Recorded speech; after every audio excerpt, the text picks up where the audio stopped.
Okay. Okay.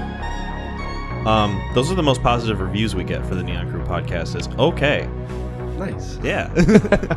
This is worse. This is super all right. Listenable. Yeah.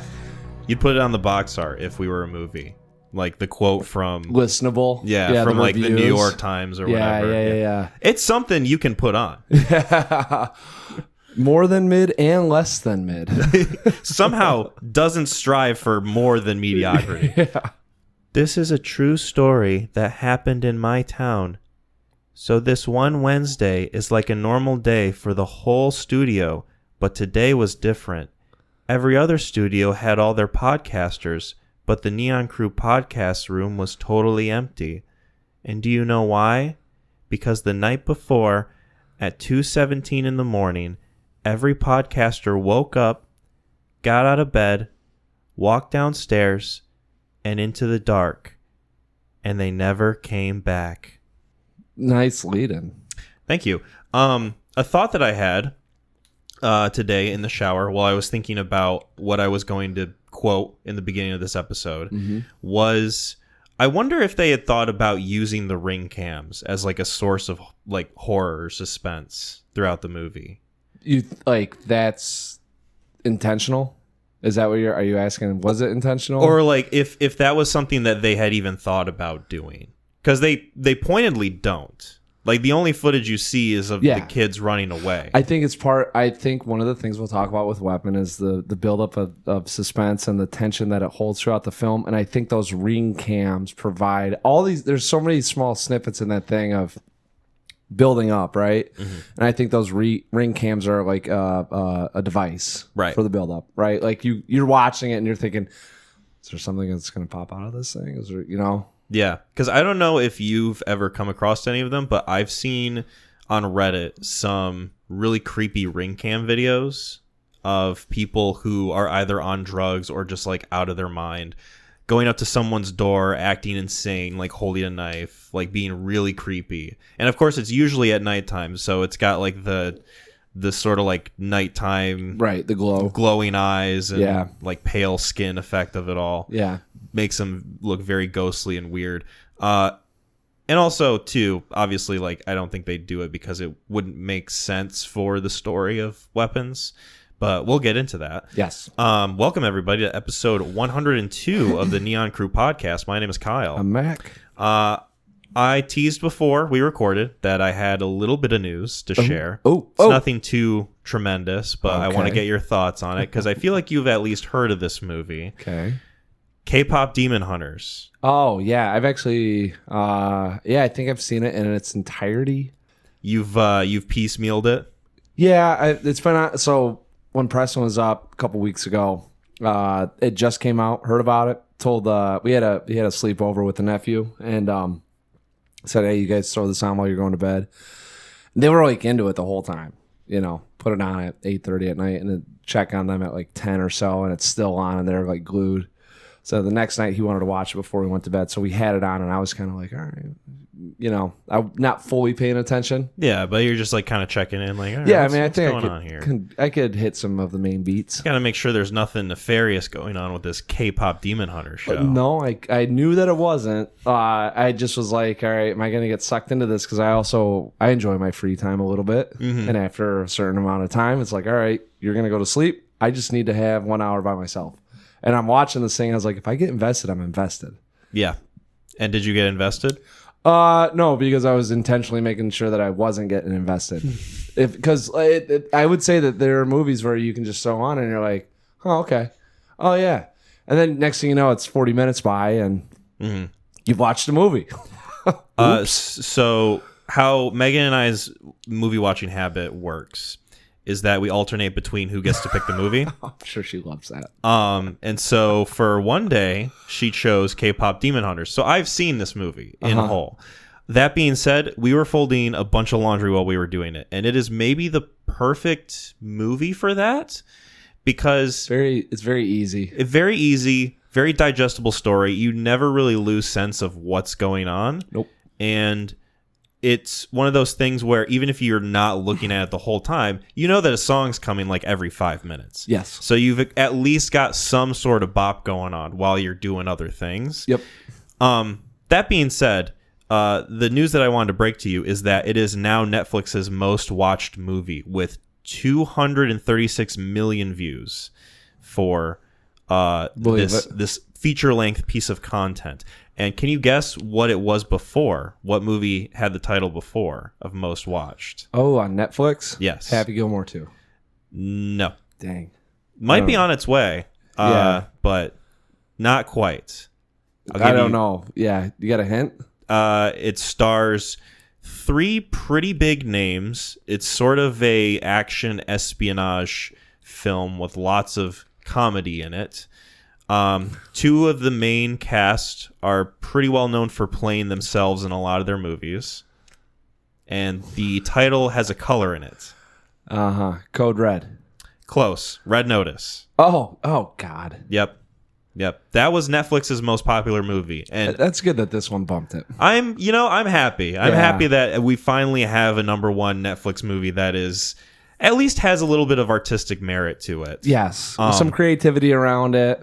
Good animation. Yes. Really songs that like stick in your ear. I don't know if like I didn't have that. Really? But no, I didn't get into hearing people talk about it, that the song, it's catchy. They're in it. So one of the things while I was on, I was like, I do want to hear these songs this year, like, and I didn't get into them. I don't know if the rhythm was off or it just didn't go down smooth.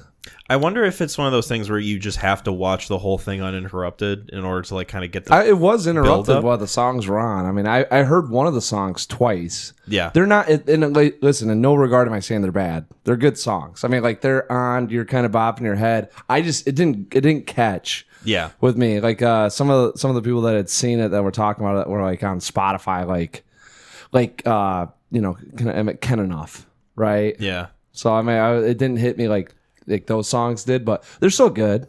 I'm not gonna knock it. It's funny because we watched the movie, and then a couple days later we go to this new Korean fried chicken restaurant that's in our area, and half of the songs that they play on the intercom are songs from the movie. I could see that, and it goes to show you how totemic this movie was and how kind of dumb Sony was for selling the rights to Netflix, because I feel like if they had dropped this bad boy in theaters, it would have made shit buckets of money. Yeah, I could see Sony being stupid. I think it might be hard to believe. Yeah. Might be hard to believe in this movie landscape that Sony, of all companies, made a bad decision. Well, they might, I'm just thinking, like, I'm trying to think money-wise, maybe you're hedging your bet. Like, hey, if it hits theaters, we might hit 10% of the gross, but like if we throw it on Netflix, we know we're getting 20. Yeah, there's more of like a perceived safety net there. Yeah, mitigate your risk, as they say. It's funny because this is one of the few instances where, because we've seen a lot of movies that come out in theaters, they don't do that well, and then we'll just default to the streaming service, and then it'll make up some revenue that way. Mm-hmm. This is one of the few cases that I've seen where it's kind of the opposite of that. Yeah. Where they drop it on Netflix, gets insanely popular, and then they're like, oh, well, because you guys like this so much, we'll put it in theaters. Yeah. We'll have a limited theatrical release, and you guys can go and see it. It's going to be like a sing-along version of the movie. And it's funny that is how this movie has turned out, when a lot of movies have the opposite effect. They've had there has been a couple where they've hit streaming and then you get limited release. Mm-hmm. It doesn't happen a whole lot. Not a whole lot. But I just wanted to throw that out to you because I know you had at least heard of K-pop Demon Hunters. Mm-hmm. And you being a man with kids, it's not surprising that you've been exposed to it in some form or another. Yeah, and I'm hearing that it's #1, I guess I'm not totally shocked, because this is like every family has Netflix now. Mm-hmm. Well, so, that and K-pop itself is just huge. Yeah, this probably hits more of the international market too, right? Yeah. So yeah. If you ever do decide to watch it in full and want to talk about it more, maybe with some spoilers, I'd be game.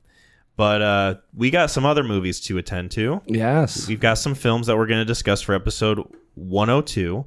The first one is going to be Weapons.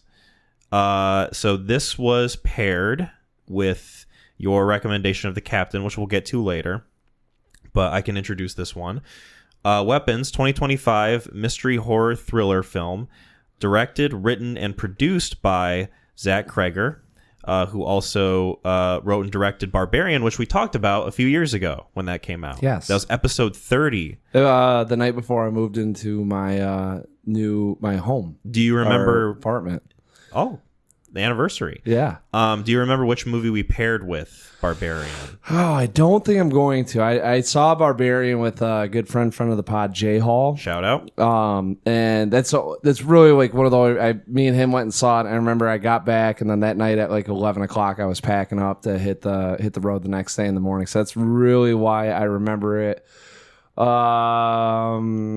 got a hint? Another horror movie. Kind of a foundational film for found footage horror. Blair Witch Project? Blair Witch Project. Nice. Good guess. Well, not guess. You got it. It was technically a guess. It was a very pointed, accurate guess. An educated guess. A very educated. Yeah. So this film stars Josh Brolin as Archer Graff, Julia Garner as Justine Gandy, Alden Ehrenreich as Paul Morgan, Austin Abrams as James, Carrie Christopher as Alex Lilly, and Benedict Wong as Marcus Miller. And of course, I think I have to cap it off with Amy Madigan as Gladys. Yeah. And this movie follows, from the point of view of multiple different characters, an event that is very unexplained and causes a lot of questions to be thrown as to why this happened. The event in question being that these young children are at the same time one morning on a Wednesday at 2:17 a.m. Exit the front door of their homes and just run into the darkness. And the town is up in arms as to why this happened in one particular class. And we follow these characters sort of in a Magnolia style way, where we jump from person to person from their perspectives, a lot of storylines parallel, and then you maybe get some answers as to what happened to these children. So spoiler alert for Weapons. So we had both seen this movie twice now. Mm-hmm. And I think that indicates our enjoyment of this movie just on its own. I was very interested in this being a follow-up to Barbarian. Obviously, Zach Kreger had kind of proven himself to be a formidable director, someone who's got style and tone and a sense of what makes a film unique and interesting. And I was curious if his follow-up was going to be continuing with the horror genre or if it was going to be a swerve in another direction. I'm glad that he went this route. Seems to have honed a lot of what he learned from Barbarian and chiseled it down into the product that we have with Weapons. And I very much enjoy this movie. I think it's maybe one of my favorite horror movies of the year. I love the sense of dread that it gives you, the sort of liminal darkness in the suburbia space of not only like the undertones of the environment itself, but this idea that this whole town is reeling from this mystery, this tragedy, like trying to find answers, trying to figure out what's going on without really getting something. And that keeps us as an audience in suspense for what could happen. Because the power I think that Barbarian had, and we touched on it a little bit when we talked about that movie, was this subversion of expectation. And I won't get into spoilers for that movie, but if you've seen who's in the cast, you'll know that there's a certain expectation with that inclusion of that character, and then the movie kind of goes a different direction that I really enjoy.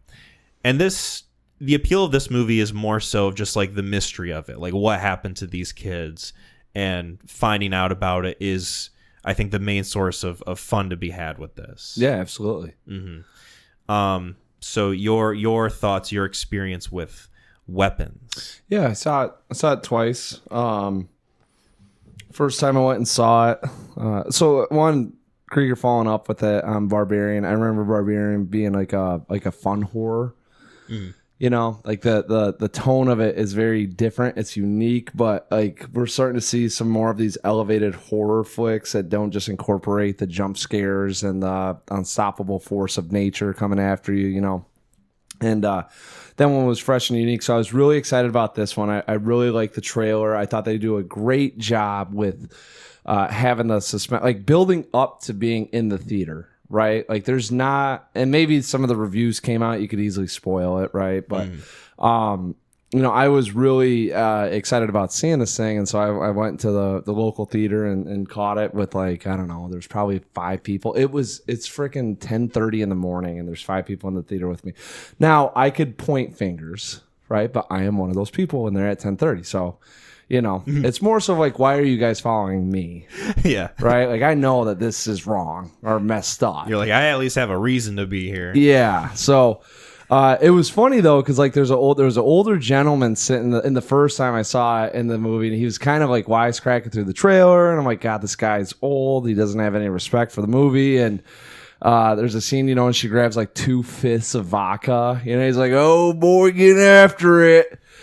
And then that's like at that point in the home is like when the tension starts settling in. Yeah. Right. He didn't say one more word the whole movie. And then happened to catch it in a more packed theater on a date night. And oh, nice. Some people got up and left. Yeah. But like the movie itself, what I love and appreciate about it is that the tension and the suspense are unrelenting. It is so well paced. And there's never, every time you get a chance to breathe, it starts back, you're going back up the roller coaster ride again. Like you're climbing the hill again. So it's like, it kind of like you get this release and then it's right back on. Yeah. You have a little bit of chance to kind of like, all right, here we are, we're following this story now, right? But then it's back into, all right, it's kind of getting uneasy. Yeah. That's maybe the biggest strength this movie has is that ramping up of tension, the different sort of iterations of horror through like the same kind of situation. Yes. And like being able to jump from character to character and having like a totally different storyline to follow, but then having it all kind of like tie in together. And yeah, it is paced very, very satisfying. Mm-hmm. But it makes sense too. Like I watching it, like you kind of get to the Alex Lilly story, which is the last little story here, before, like the vignettes, before we start getting into the climax of the film or the ending of it. And I'm like, boy, I feel like it goes down fast, right? But I'm like, this has got to be getting close to getting wrapped up. Like, how are they doing this? We just got another character introduced, right? Like really late in the film. Yeah. How are they going to pull this off? And everything that they do is pretty much believable, right? Like it kind of makes sense for actions and what's led up to where they're at. And I thought like once I got to the wrapping up point, like I didn't look at my phone and be like, oh, what time it is. I forgot why, but I was checking on something, like maybe you'd see a text or something like that, and I saw that there's only 20 minutes left, and I'm like, there's no fucking way, right? And then just a nice little bow tie, like hammer it. It is so fascinating the second time I watched this how long it felt, but not as a drag. Right. Like, oh, I appreciate that this is as long as it is. Yes. And how at the same time quickly the movie kind of wraps itself up. Yeah. Like once Josh Brolin and Julia Garner get into the house. Yeah. It's pretty much like gonna be over in 10 minutes. Yeah, the first time seeing it, right? Like that ending almost feels like as long as like 2 or 3 of the vignettes smashed together. Right, yeah. Right? Like, and then the second time you see it, I remember being like, all right, here we go. And then all of a sudden I was like, boom, boom, boom. I was like, oh, that's it? Right. Like, man, the first time, like, this thing, like, suck on forever. Now I'm saying, like, God, that went by so fast. Because the second time I go to watch it, I'm thinking to myself, oh, there's the scene where she sprays the salt in front of the parents and is like, don't cross this line. Mm-hmm. And I'm thinking to myself, okay, well, I'm ready for, like, 15 minutes of this kid struggling to decide whether or not to cross it. No, he just, like, goes right up to it and is like, ding. I think they literally put in the ding sound effect when he presses his foot down. Yeah. And he starts, like, instantly running away. Yes. And there's so many little choices like that I really loved. Like these stylistic decisions that Zach Cregger has obviously put in as not just a filmmaker who's sort of like coming into his own, but someone who, and we mentioned this in the Barbarian episodes, coming from a background of comedy. He was Whitest Kids You Know. Key part of Whitest Kids You Know. Mm-hmm. And one thing I wanted to bring up with this conversation was he wrote this script as sort of a product of his grieving process after Trevor Moore died. Yeah. And it makes sense when you think about one of the bigger ideas of this movie being this sort of unexplainable tragedy that leaves a lot of people just asking, like, why did this happen? Like, what was the point? What happened exactly? Like, what's going on here? And I could see him like working through that in a way that's very like, through the lens of this filmmaker. This is the product of a grieving man, like asking these questions. Yeah, and they do a great job setting it up with the school hall meeting right in the beginning. Like, we want answers. You know, Brolin's up there. We want answers. We want to know. Mm-hmm. You know, he's like, you're telling me my kid, he abandoned me? He's so good in that scene. Oh, God. He's just great throughout the film. By the way, the acting in this is phenomenal. And the performances in Barbarian were not anything to shake a stick at. Like, they were great. Yeah. This one, I think, just because the cast is so much more ensemble and the movie itself feels like it's on a grander scale. You really get a good variety of performances. Well, and each of those characters need to hold their own weight because at some part you're carrying the film. Yeah. When it's through your lens or your perspective about what's going on, like.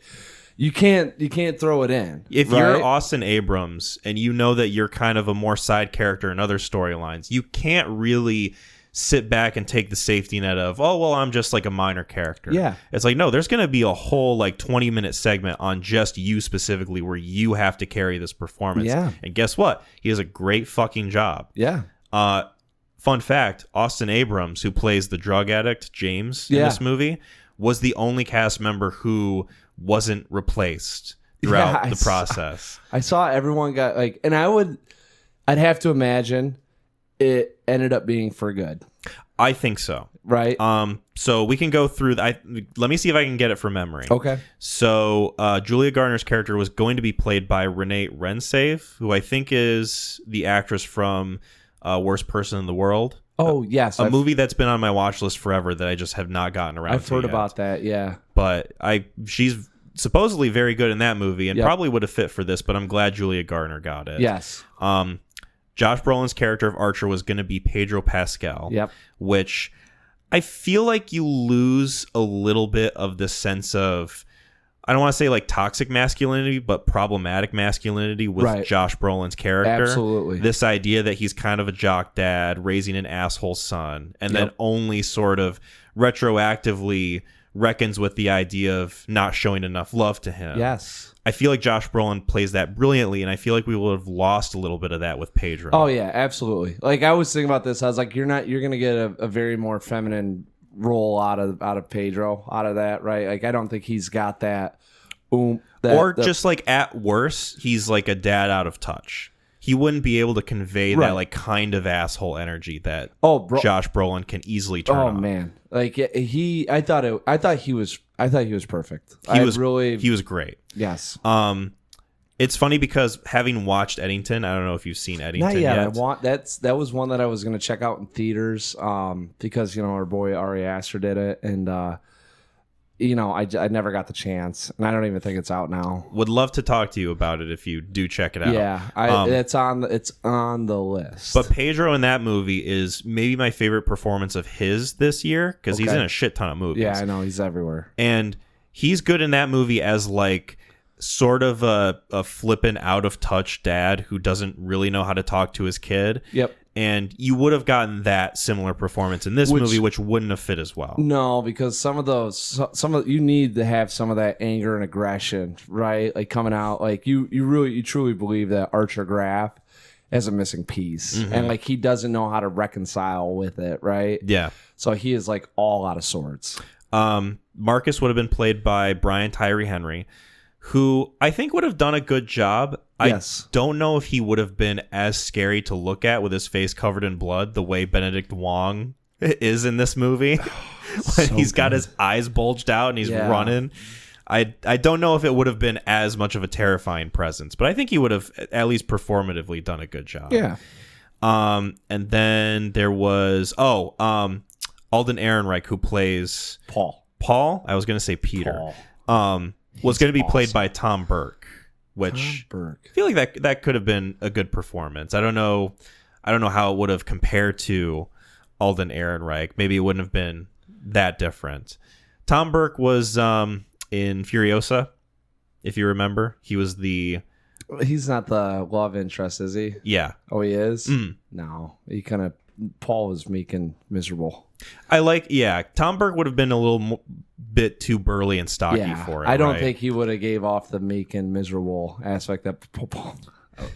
Love Paul's story. Yeah. Yeah, I thought I mean, and obviously with the finished product, you can always say like, yeah, they nailed it. And who knows, in a different universe, we're watching it. Maybe we're like, oh my God, they nailed, like, Sam always says, good acting performances are usually driven by the director.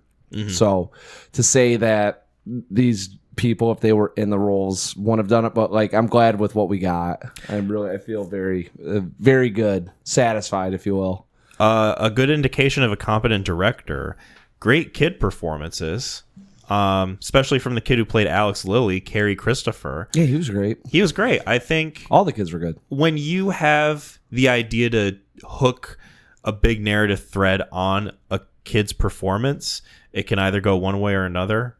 And both times I watched this movie, I just thought to myself, man, I feel bad for this poor fucking kid. Dude, Jasmine started crying. Yeah. Like in the could theater. see that. Like I kind of, so we went and saw it, and I had a feeling that she was going to like it. And, like as soon as it pulls up his story, I was like, oh, like, it's going to touch on that empathy side for her. And like, as soon as, the parents turn, she's like sniffling, and I was like, God, I feel like, that's what I felt worse about. Yeah. It's like, I'm subjecting you to this, not the other things that we're about to see or what's happened so far. It's this story, and like her being like, there are millions of kids out there right now, just like Alex Lilly. Yeah. And actually, going to the store, buying tens of cans of soup. Funny enough. So like, and we'll talk a little bit about, because this movie, there's a whole bunch of allegories that are getting floated around it. But yes, and I have some of them written down. Yeah, that storyline in particular, Krieger said that he incorporated that because his father was an alcoholic. And he said that, coming home, he's like, it's like you're coming home to strangers, these people that are just shut down. He's like, my dad, before he was an alcoholic, was a great dad. And all of a sudden he got into alcoholism, which is a present theme throughout the film, and especially with, was it Trevor Moore? Yeah. He died falling off a balcony from, intoxication. Yes. And so like, that's why it's kind of strewn throughout the film. And that was a little bit of a part or, theme with Alex Lilly. He said, I come home and it's just like, it's not the same guy. And it's kind of heart-wrenching, like hearing that story, because it's like almost like a personification of, our metaphor of what you actually see, like from this kid's lens. And, take Krieger out and just put in a blank face. Like there are kids, so it's gut-wrenching. And I haven't been part of the system like that. But I got to imagine, like, if people have been around that or seen that, or like you work with kids that deal with that, like it's probably fairly accurate with like what you feel and what it looks like, Mm-hmm. And it's not just this. I mean, it is also the idea that the tragedy in of itself is this idea of losing the person that you love to something that seems so out of your control because you're a kid. Right. But it also is this idea that it forces Alex to grow up faster than what he had already been. I mean, he's buying groceries, right? We're feeding people. We're taking care of the home. Like you're almost being stripped of your childhood. And, he's going, 8 going on 28, right? And did you take note of when Gladys tells him the investigators are coming over, we have to get the house ready? You don't see her lift a finger. Nope. In order to clean the house. Like, it's all Alex doing it, taking the newspapers down, cleaning up the surfaces of the tables in the kitchen, getting rid of all the cans, locking certain doors and hiding stuff away. Like, it's just so heart-wrenching, like you said.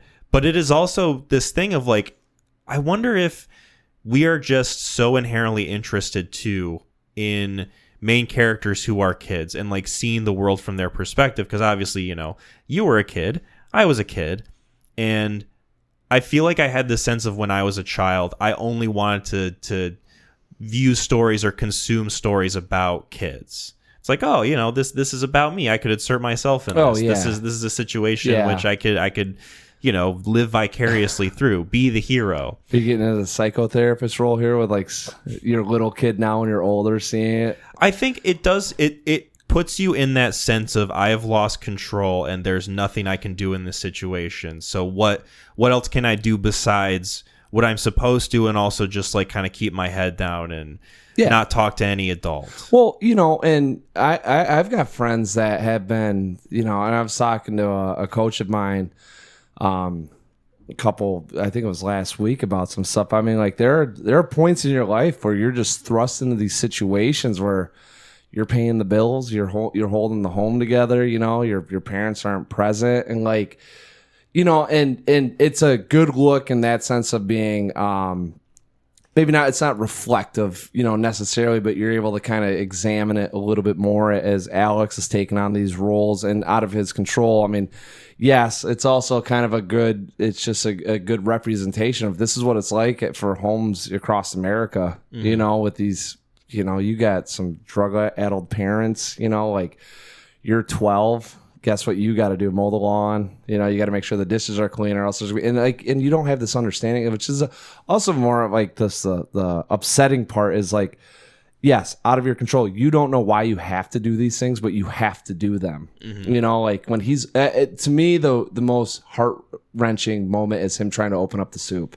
Oh yeah, like, and he spills it all over his pants. Doesn't know how to do it. Spills it over his pants. He pulls it down. He's trying, and you're just like, man, that is such a simple task. It's a can opener. Like, shit, you could come home from a Saturday night after a bunch of beers and open up a can of soup when you're in your 20s, right? Watching an 8-year-old kid do it with no one ever teaching him. I mean, like, it is all learning on the fly.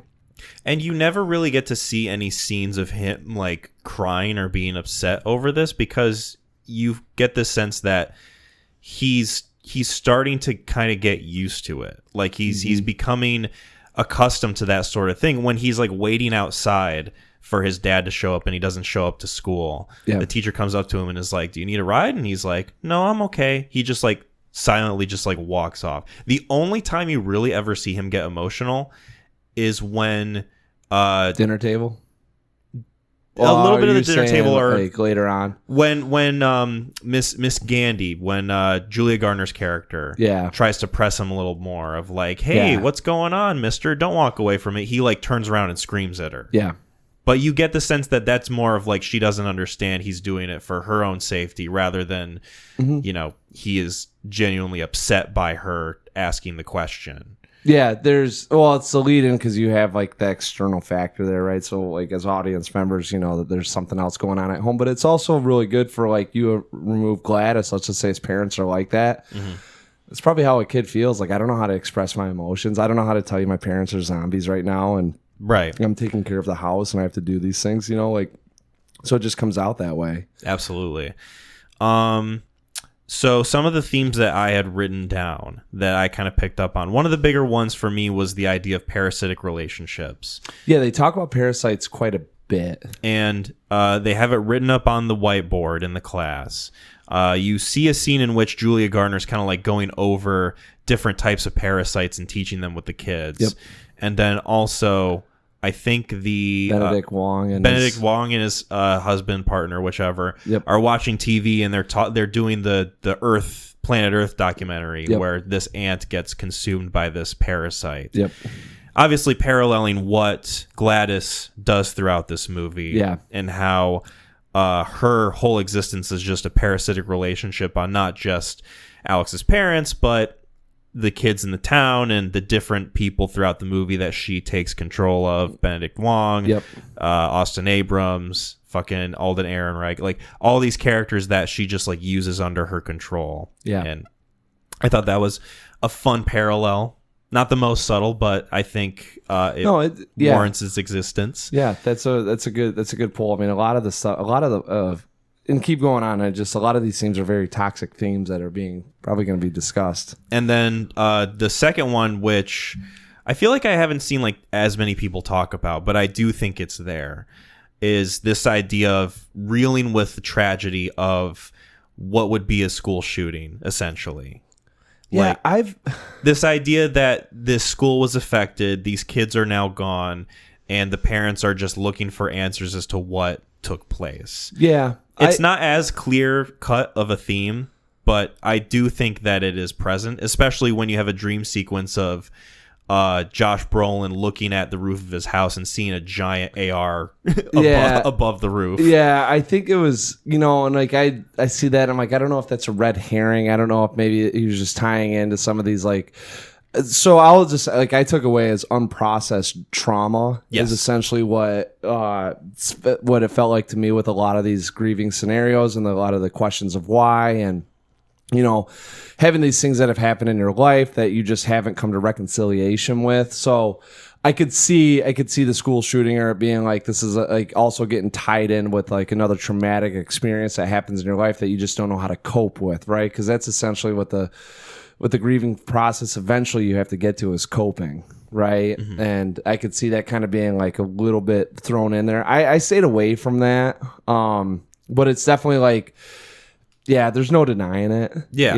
Like I definitely think that like you could also take it away from that as like this is also how a town or a community's impacted when things like this happen with no explanation of why did a guy go in and Sandy Hook, right? Mm-hmm. Like there's just no explanation. I think also too an easier parallel that you can draw, the movie being called Weapons. I think at one point Josh Brolin's character describes Benedict Wong as being like a weapon, like a missile that's honed in on Julia Garner. So I took away from that, yes. And to me, I thought it was more of an emotional state with being in this unprocessed trauma. Mm-hmm. Instead of coming to reconciliation, you can be self-destructive. I know that I had something that happened in my life that was pretty traumatic. And I handled it for a couple months like the wrong way. Like you just don't know what to do, right? And I was looking at I really liked Benedict Wong's character being one international, right? So he's American, but like he is an Asian American. Mm-hmm. Two, also being a homosexual. So like you got two things of like just his character alone of like experience, like think about his life. Right. And we get to see it cleaned up and going through the grocery mart in a nice house and being the principal. But like you can almost infer that he's gone through some shit. Right. And I really appreciated that he was the only character out of the vignettes that happened that actually turns into a weapon. Right. Yeah. So it turns into this emotional state of just like rage, essentially. Right. Because like think about like, you get made fun of all this stuff that just builds up and you might know like you might as a person you could maybe come to terms with it or maybe not understand it, but at least like kind of like reconcile with it. But like just that alone, I was like, all right, these are like emotional states that you can harness, right? And that can turn into self-destructive states. Yeah, that sort of like act as an extension of yourself. Yes. Kind of like the way it is in this movie where they are not themselves, they are possessed and they, claim no responsibility over what they do. I also like this idea that perhaps there is, like you said, Benedict Wong's character is living probably the best version of his life up to the point in which, he headbutts his husband to death. But you also get this idea that like he's a minority, mm-hmm. he is gay. Mm-hmm. There has to be and I do think that this movie is dealing with a lot of like past trauma, yes. and how people deal with that in certain ways, and how this idea that weapons don't have to be this physical thing. They can be words, they can be events, they can be this thing that leave identities. They can be things that leave marks on you as a person. Yeah. And kind of like what you were saying, how we deal with that in a healthy way, that the scars are still there, but you can at least reconcile with it and learn from it. Yes. And how I like the idea of Julia Garner's character, Miss Gandy.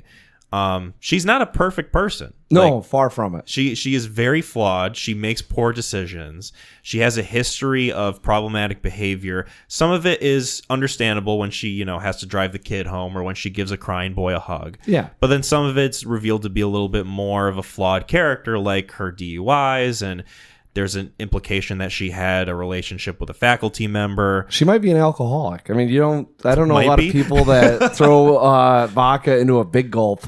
Right. You know what I'm saying? Like that's usually so. I mean, there's a lot of feats about her that yes, I would say are flawed. Yeah, and then you also take Josh Brolin's character, who might not outwardly appear like he has any sort of, emotionally mental traumatic thing that he's dealing with, but you get the sense that his relationship with his son is the product of generations of toxic masculinity passed down to a point. Yes. And with him, at least, there's this idea of recognizability, at least within the dream sequence 100. of when he says, oh, I didn't say it enough. I love you. The first time I saw it, I was like, I think I caught on that he wishes he's messed up, right? And then the second time I saw it, I was like, oh yeah, like that's a clear cut, him, because this kid. And like you said, generational toxic masculinity, like a lot of those kids that become bullies are usually just, it's either observed behavior, right? Or you're projecting. Like either way, like either you see, dad hit mom, or that dad is very, maybe verbally abusive towards your actions, and like you don't know how to cope with that or understand that. So like you project, right? Mm-hmm. And that's what think about. I mean, he's got his kid in baseball, right? They show the scenes of his kid being a bully, and then you got him, and you get to see, at least in the town hall or the community or the school meeting, he's the most aggressive one. Yes. Yes. I love how, because obviously like one of the inspirations for this movie that Zach Kreger cited was Magnolia. Another big one that he cited was Prisoners. Yeah. And when I listened to interviews of him talking about it, it seemed like he was only touching on the idea of, I just wanted to like visually kind of recreate this sense of like dark suburbia and like this sort of like very clean, sort of like darkly lit rooms and like going through these hallways and things like that.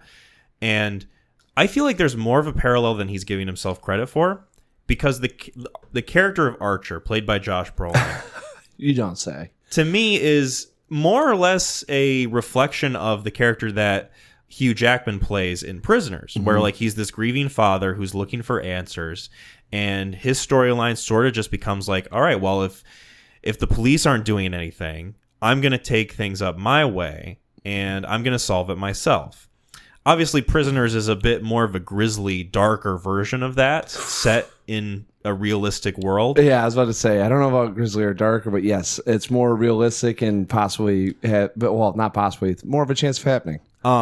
And Josh Brolin is, obviously he's living in a world where like people can be possessed and like fucking wacky shit happens, but he doesn't know that. And I do think that parallel is just drawn pretty beautifully, especially in the scenes where he's like just laying in his son's bed. Yes. Just like unable to leave. And then his wife just kind of stoically is like, I'm heading out. And, you get the sense that like he's been kind of obsessive over this, is sort of like lost a sense of self.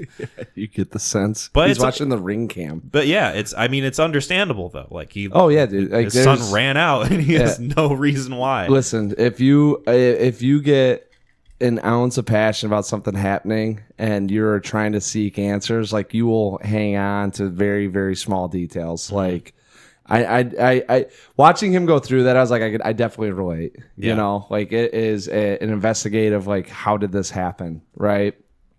Yeah. No, he did great. Can we jump to Austin Abrams? Sure. Thought he was fantastic in this movie. Yeah. Did you recognize him at all from anything else? Because I only retroactively recognized him from a TV show. Nope. He played the oldest son on The Walking Dead in the season in which Rick and his gang head to Alexandria, and he like falls in love with his mom. Oh, cool. He's the kid who I won't spoil it. Right. He's responsible for another character losing their eye. Oh, okay. And it's not directly, if I remember right, but someone told me that later, and I was like, oh yeah, that is he's got like the same face. It's just like he's really skinny and looks like a drug addict. Yeah. He was so believable in this movie. For a second, I just thought, like, where did Zach Kreger find this guy?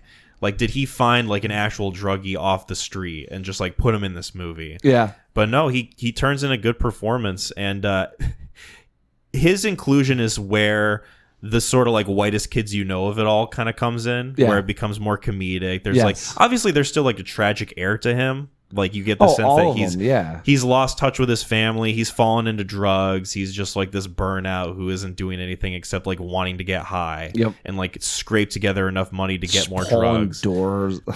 Pulling doors as he's going along. Yeah. But he also is just like very funny. His timing, him talking on the phone as he's like walking along, the music playing along with it, just great stuff. It's very I'm trying to think of like noir-esque, maybe not noir, like detective, like like in detective thrillers, right? Like where they get on the hunt, and it's got it's like time's ramping up, and you can tell like for them it's very important with what they're doing, and like we're going here, and I love the score with his whole scene. Like I thought it's very catchy, it's very witty. There's a certain element of like he is always on the fly, always looking for his next high. So he's like everything he's doing is unintentionally building up to find more money. Yeah, he did. He was fantastic. I mean, like they were all fantastic. I was that your favorite character line or scene? I don't know about favorite. It was definitely a really fun one. I would say my favorite was probably Josh Brolin.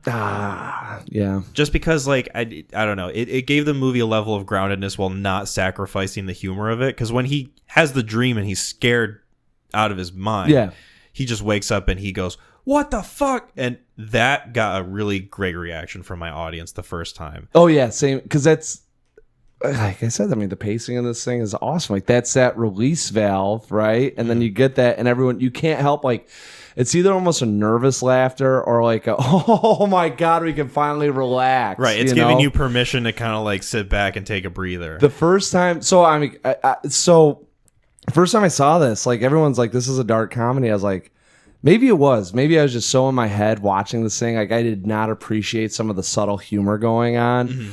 The second time viewing this thing, I laughed so hard, right? Like, when I was actually like, all right, I am not in the race right now. Like, I can sit down. Because the first time I saw it, I really liked James' story. The second time I saw it, I was like, this is so masterfully done. Yeah. Like, there's you got the comedy, you got this kid, like this guy or kid, whatever, he's in high school probably. And it's just going around. We're following him. It's very tragic, but at the same time, there's so much levity with what's happening. It's very it's realistic with how like a drug addict would operate. But at the same token, like his performance brings like the certain element of humor with it, and just the situations that he's in. And I like that whole first time I saw it, I was just like, all right, what's happening? Where are we going? Yeah. What happened to these kids? Mm-hmm. How does he impact? Right. And then the second time when you know what happens, it's like, all right, let's just see what James does.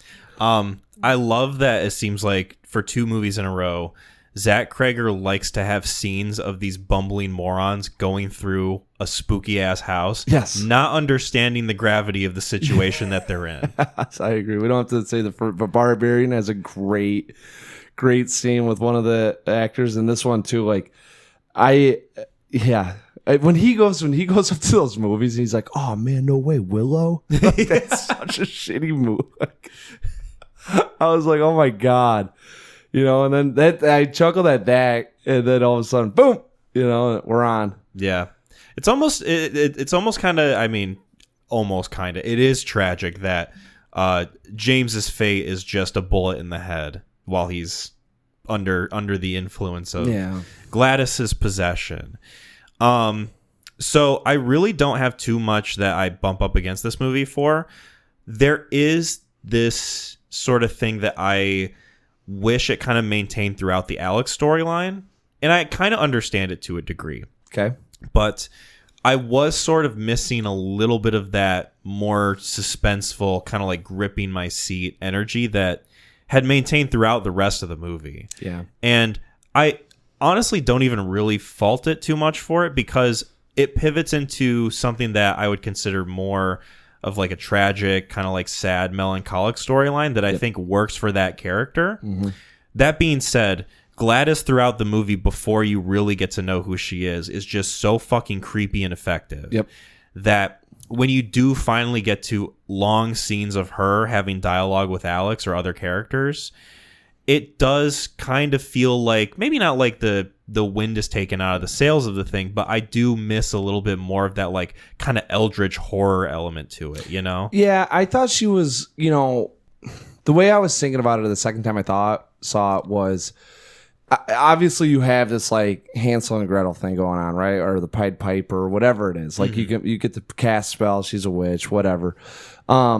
When you kind of put it in the lens of, all right, like let's just say that this isn't real, right? And that this force of nature here with us isn't a real thing. What could it be? And like if you take that negative self-destructive energy of unprocessed trauma and were to put it into a character, like I feel like everything that she did with Alex is that sense. Hey, you know, like you want to grieve right now. Your parents aren't here. Go to your room. Yeah. You know, you want to sit down and ask questions. We're cleaning up. The officers are here, right? Like it's all of this element of that portion of your brain that is saying like, hey, you've got to keep marching, right? And in an unhealthy way, essentially. Like you're not taking the time to slow down. So like, yeah, the first time I saw it, like when she started popping out more, I was like, she's a witch. What's going on? Let's feel. But the second time seeing it, like it really sticks with you that if she's this really negative energy force in your life of when things happen, and it's that side of like, hey, you know, don't be a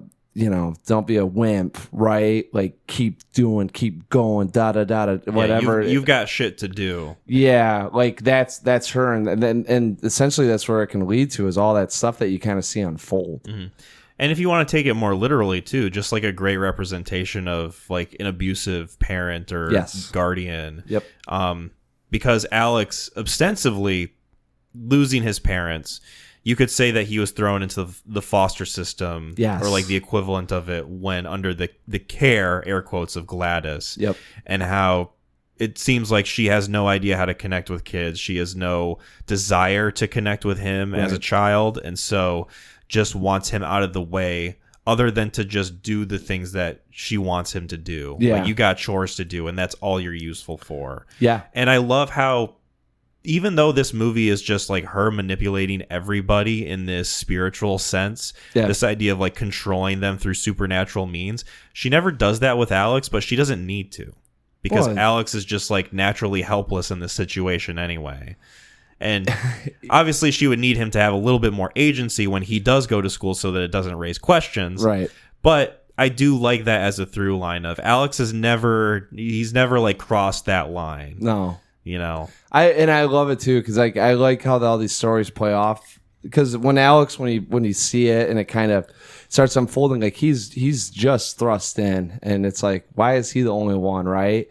But the whole time, like you're kind of questioning why is he the, you know, what's going on, right, with him and all that. And I really like that from when you first see him to when his story comes up, like it makes sense with his actions, you know. Yeah. We're kind of getting towards the end of this discussion, I would say, but I do want to mention a few more things. Okay. The camera work, stellar in this movie. Yeah. A lot of dolly shots, a lot of like kind of panning, slow moving, centered frames. And the scene in which Julia Gardner is going through the gas station super convenience store or whatever. The tracking shot. Right? Yeah, the tracking shot in which like this looming presence is behind her and it turns out to be Paul's wife. Yep. Is just great. Yeah. All of the shots of the dream sequences, I think people kind of bump up against some of the jump scarier elements of this movie. And, you know, I understand. I think they were effective and appropriate. Yeah. I enjoyed them. I think what it does, because we were talking a little bit about it earlier too, and I wanted to get to, I think what they had to have that set up at the beginning to have that tension throughout. Yeah, right? it makes you feel the anticipation for the rest of the movie. Yes. And I think that jump scares have their place in film, and this is one of them. But even like scenes before that, where it's just like Josh Brolin going through a hallway, or Julia Gardner just looking down the hall of her bedroom, where it's like it's darkly lit, but you can still kind of see things. Yep. Is so great. It evokes that like kind of nightmarish sense of things that you've experienced before. Well, and that's where those ring cams come into play, right? 'Cause yeah. It's just on the cusp of like when they hit the darkness, like there's an image there and then it's gone. You know, so like there's that element as you're looking down the hallway and the dark hallway is like, is there something moving? Like, and also too, think about it like as a director. I mean, and he might have did it just for shits and giggles, but like we are watching it, we are squinting into the hallway. Like you are trying to like, what's down there, right? Your And imagination's putting the pieces together. yeah, and you're trying to figure it out. So you know, if you're really invested, like if you're sitting there checking it out, like that next shot's gonna, you know. Yeah. We have to talk about the ending because I feel like One of the best endings ever. if we didn't, it would be a disservice to the discussion of this film. Really great ending. I think the energy that I had leaving the theater after I had watched it the first time was just so great. I think the audience experience helped with that a lot. Yeah. Because I had a decent amount of people the first time I saw this. Like, it was pretty packed. Yeah. And when it gets to that ending where the kids are just chasing Gladys through the yards and they're catching up to her slowly and slowly, I'm like, oh, I think I know where this is going, but I don't know if Zach's going to pull the trigger on this. Oh, yeah. Come on. They all gang up on her and they start ripping her apart. Yeah. And as they're ripping her face in half, I'm holding my arms up on the seat behind me or like on my seat. Really? And I'm just like, oh my God. Like, I couldn't believe it, but I still saw it coming. Like, it was. It was this thing of like, I know what's going to happen and it's going to be so satisfying. Yes. There was, as soon as, so you, I mean, and you know, Jasmine saw it and she's not like, she can be squeamish, right? And like, there's things we talked about afterwards and I was like, I love that ending so much because it's so satisfying because the whole time, as soon as like you're seeing what she's doing to this kid and stuff, you're like, I hope you get your comeuppance. Yes. Don't know how, right? Yeah. And as soon as you ding, you know, or the snap and they just go and she goes, oh no, right? Like, it's like, all right. All I was thinking was like, what's he going to do? Because they don't have anything. Yeah, like they're going to do some shit to her. And when they're ripping her head in half, I was like, I'm sitting there, arms down, just smiling. Like, this is perfect. Like, I am so happy that this is what's happening. And then the next thought is like, okay, they come to like, how bad is this for their mental psyche? Yeah, right. Right? Like, oh, this is so much fun. I'm loving this. These kids are going to be traumatized for their entire lives. We got out of that, and you know, I was like, it's so satisfying. And Jazz is like, yes, I loved it. She's like, you know, I just feel bad for those kids though because they're going to experience a level of trauma that I just don't know how they're coming back from. Yeah. It's like, yeah, maybe, you know, I don't know. And that's a heavy sort of indication towards the end of the movie because the narration maybe implies that like some of them start to get out of their trance and some of them don't. There's, you know, and if you go through, I mean, like let's say it's a metaphor for just processing, right? Like that's kind of what you do. You kick trauma's ass, right? Like you get in there and like it unfolds the way it does. I really like that there's this level of I'm so affected like with what's happened, like it finally stopped, right? Like as for the kids, maybe some of them were talking and all that, but like you don't just bounce back, right? Like there's a sense of like rebirth and growth again that has to occur. And sometimes if you're affected too much, like as parents, you know, it's just, you're never coming back. Like obviously like life gets a little easier, but you know, it's always going to be there. And whether, I don't know how big the hole in your head is from, you know, all these negative emotions that you experience or the trauma that you experience, but I really like that. I like that element of it. Yeah, me too. Something to note too is that when Josh Brolin is under Gladys's possession, and then Gladys gets killed, everything kind of like snaps back to normal. They get out of the trance. He immediately has his wits about him. Yeah, he was only under the trance for a couple. Like I think, but I enjoy that as an indication of measurement. Yes, like oh, there's this idea that there's a duration to how long you've been under the spell, and that affects your trauma and processing after it's done. Yeah, I mean, or like it's just, you know, the one line that I really like in this thing that it did not register with me, but the second time it did was Marcus is talking to Gladys and she's like, oh, they have a bad case of consumption.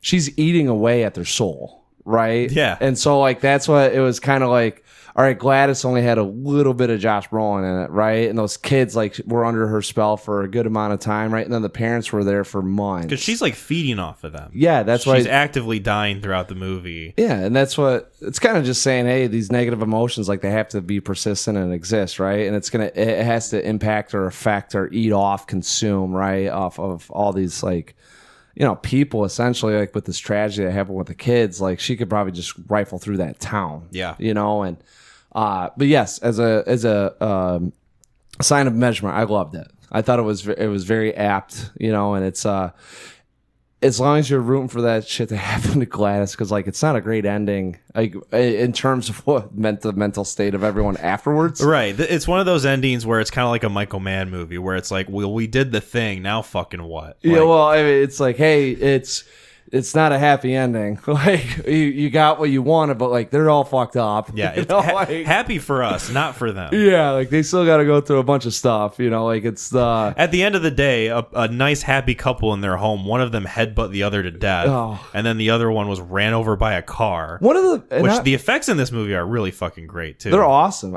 This thing is so well done. I mean, it's like a really well made movie. And then there's subtle things in there too. One of my favorite things that I caught the first time I saw it was the shirts.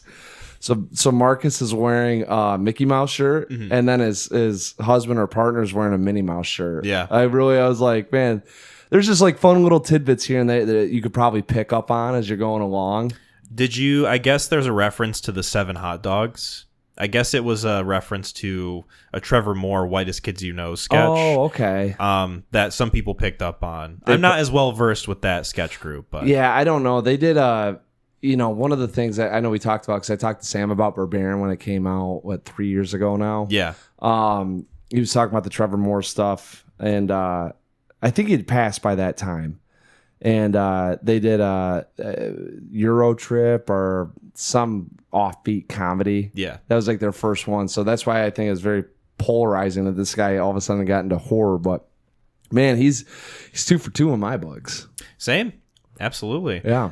Shall we get into ratings? Yeah. You go first. All right. Man, there's nothing wrong to say about this. Also, I want to say my favorite arc was Paul. We didn't really talk too much about Paul. He was fantastic. He was great. Paul was absolutely fantastic.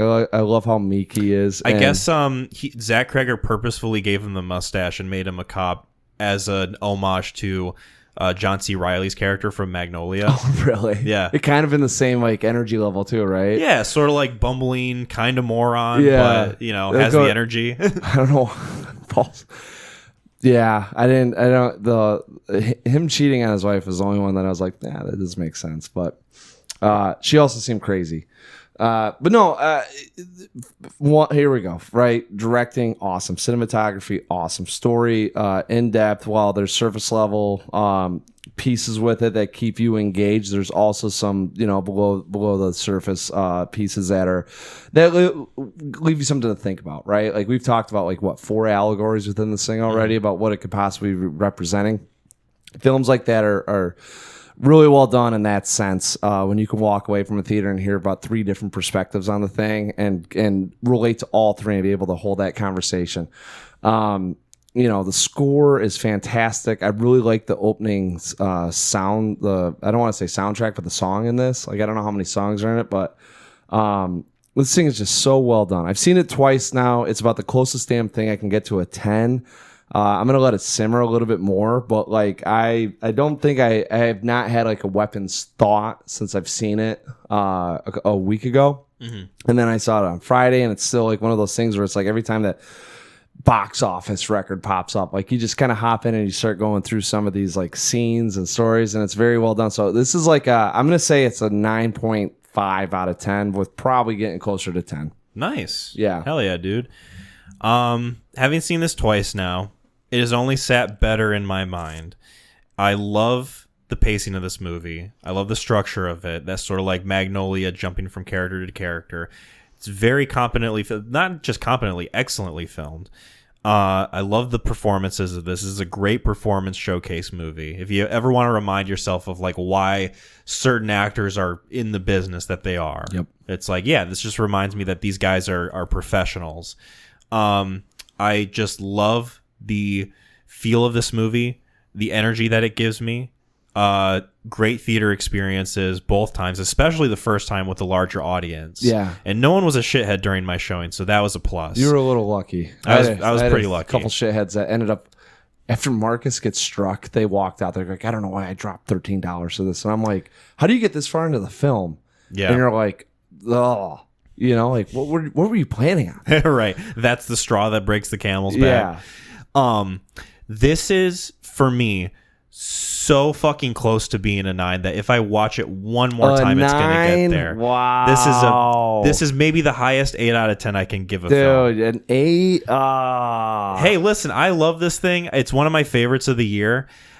I just, it needs like one more viewing and I think it's there. Oh man. For a 9 though? I think so. I think so. All right. Hey, each their own. Yeah. It's that thing of Mad Max Fury Road for me, where every time I go into it, I think to myself, this is going to get a 10. This is going to get a 10. And then at the end of me watching it, I'm like, great fucking movie. Loved it. Awesome time. 9 out of 10. Yeah, there's just like that one itch that it's so close to being scratched that you just can't quite It's get like it. right there. I got all my itches were scratched. So. It's where you're at the arcade at like a Chuck E. Cheese, and you've got the game where the coins are pushing the prizes off the edge, and the prizes are like right at the precipice. Yeah, I could see it. Yeah.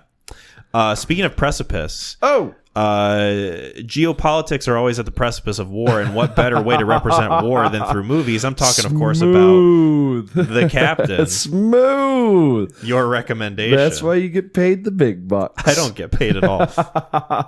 All right, The Captain. Here we go. Recommendation. 2017. Der Hauptmann. The Captain. They only say Der Hauptmann like 20 times every other minute in this movie. I had the subtitles on, so I was not listening to the German being spoken. Mm-hmm. But yeah, here we go. We got The Captain, directed by Robert Schwenke, starring Max Hubacker as Willie Harold, Alexander Failing as Junker. So I'm fucking holding. Why don't you read this? Okay, I can get that. No, it's I got Sebastian Rudolph as Gefechter Paul and Max Thomas as Birsch. Who's Freytag?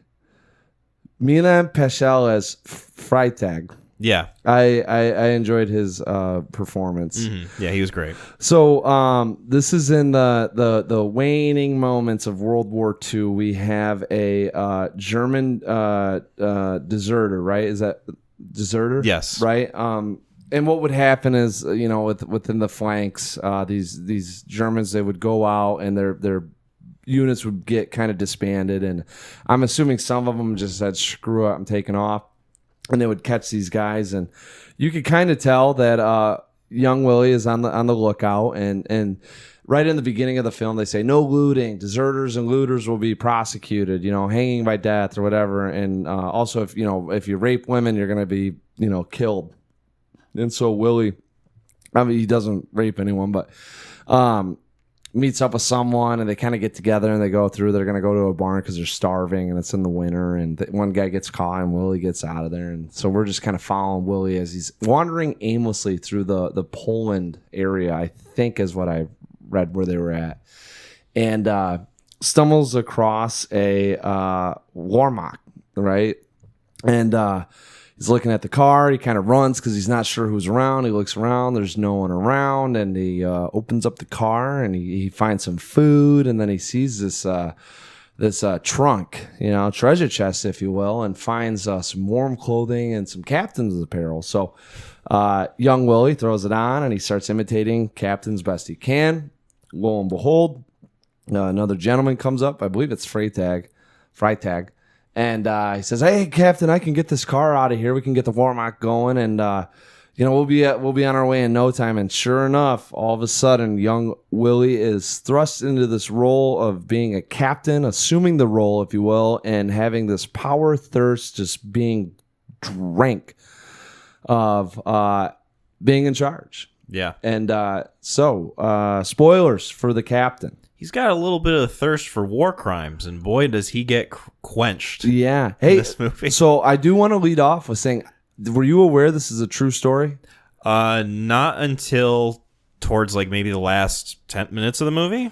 Yeah, I had no idea until they did the ending kind of denouement or whatever, whatever you want to say. Kind of hey, Willie met his whatever. And I'm like, that's really weird for a made up character. Yeah, right. It's like when you watch a sports movie that's fictional. And it's like, oh, this guy went on to sell bread in an alley or whatever. Like, I mean, like The Sandlot does it, but it's like in a jestful way, right? Yeah. Like, hey, like I remember my friends, one went off to, if you get really into the 60s. Bertram got lost in the 60s. Yeah. And no one's seen him since. Yeah, like it's like 2 sentences, and they had this thing, and I'm like, boy, that was really weird. So I looked it up, and it is an accurate depiction of what this guy did, and it's kind of insane.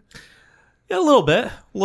I really wasn't sure where the film was going. Little mind-bogglingly preposterous in a way that only a true story, I think, can be. Yeah, it's a little bit of a character study, but it's just a sprinkle of, can you believe that this happened? A character study and a study of situational morality.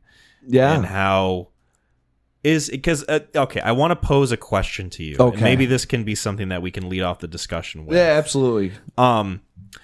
So throughout the film, I, at least in my viewing experience, had this idea that, oh, well, he's going to pretend to be a German captain, a Nazi captain. Yep. And he's going to end up in this place. I knew from this description of the movie, I knew he was going to end up in a camp, or at least like in charge of a camp. Right. I did not read it, so I didn't get that far. I'm just going to say right now, I stayed fresh with all of it. Right. I pulled it up on IMDb, and I was like, I started reading it, and I was like, all right, I got to stop, because I don't want to know. I feel like I'm going to know where this is going. That's fair. I, throughout the film, had this idea, maybe not like a false expectation, but sort of like an avenue of which the movie could potentially go down of, oh, is he going to take up this identity as this captain and then undermine the war efforts? Yeah. Because he disagrees with Nazi viewpoints, or he knows that they're scumbags and things. Absolutely.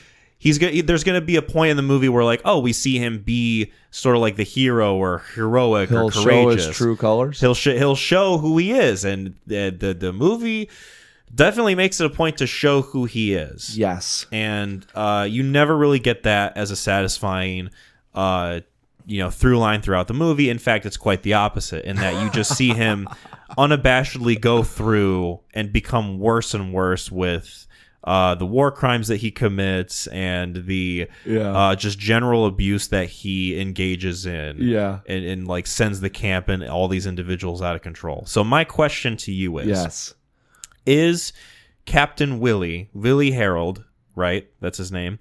Is Captain Willie Harold a more evil individual than someone who would have naturally been in that role as a Nazi captain? That's a great question, right?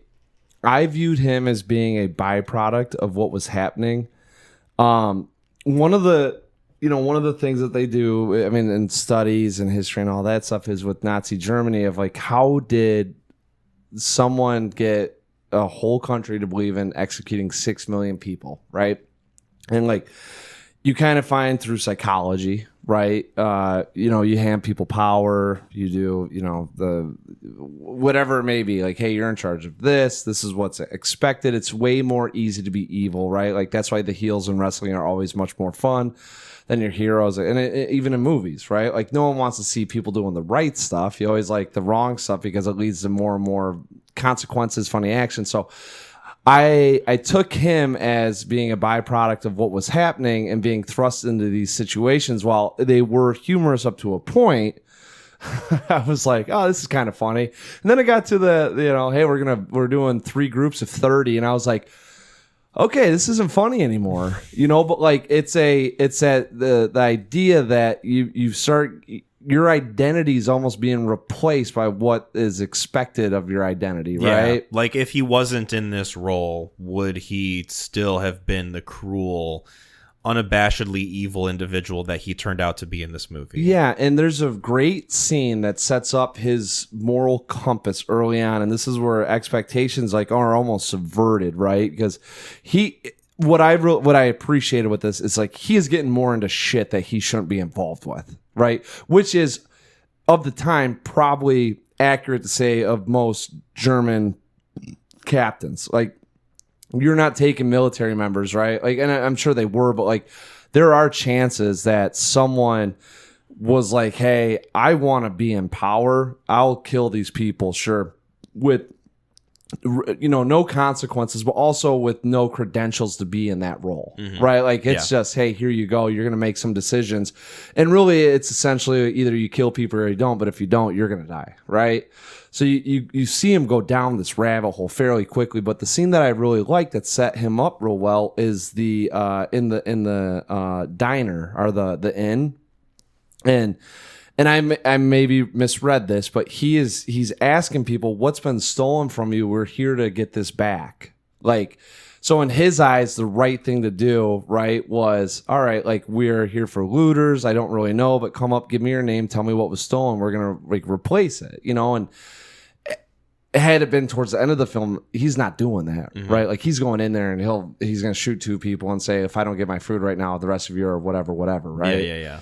And I really like that is the juxtaposition that they use as they go towards what ultimately ends up happening.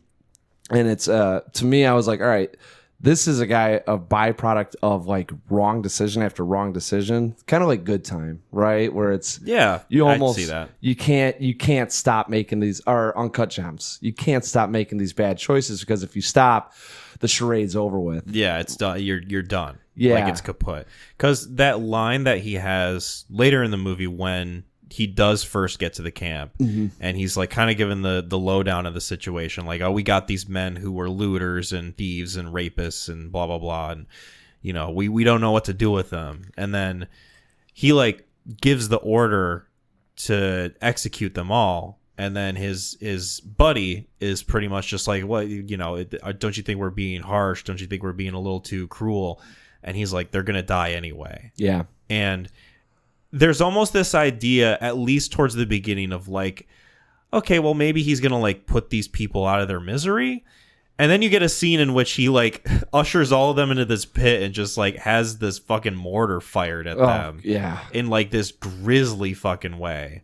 And it's like, okay, you didn't need to do that. There's like this idea that cruelty being fostered in an environment like this, I think, can only exist when you allow it to enter your heart in such a way. And the fact that this movie makes it a point to point out that he is as young as he is, like, he dies when he's 20. He dies when he's 21. Like, 21. Yeah. Like, so all like, the events all that shit that you saw, you're like, man, that guy's gonna come out with some hair on his balls, right? And then he's like, and he was 21. Right, this fucking kid's barely not a teenager. Yeah. Like, you almost get the sense that it's not excusable, but it's almost understandable that him being thrust into these situations, making these choices, is a product of him just being so like fresh and naive to the idea of his environment. Yeah. Like, yeah, that's a good point. Someone who is maybe in his like mid to late 30s and decides to become a captain in the war effort, a captain for the Nazi party. And you almost look at them making that decision of like, well, you know the cruelty that you're getting into. You're old enough to understand. You've lived in this world. You've seen it firsthand more than likely. Yep. And you're still deciding, I'm going to put myself in this area just to enact what I want to do. Yep.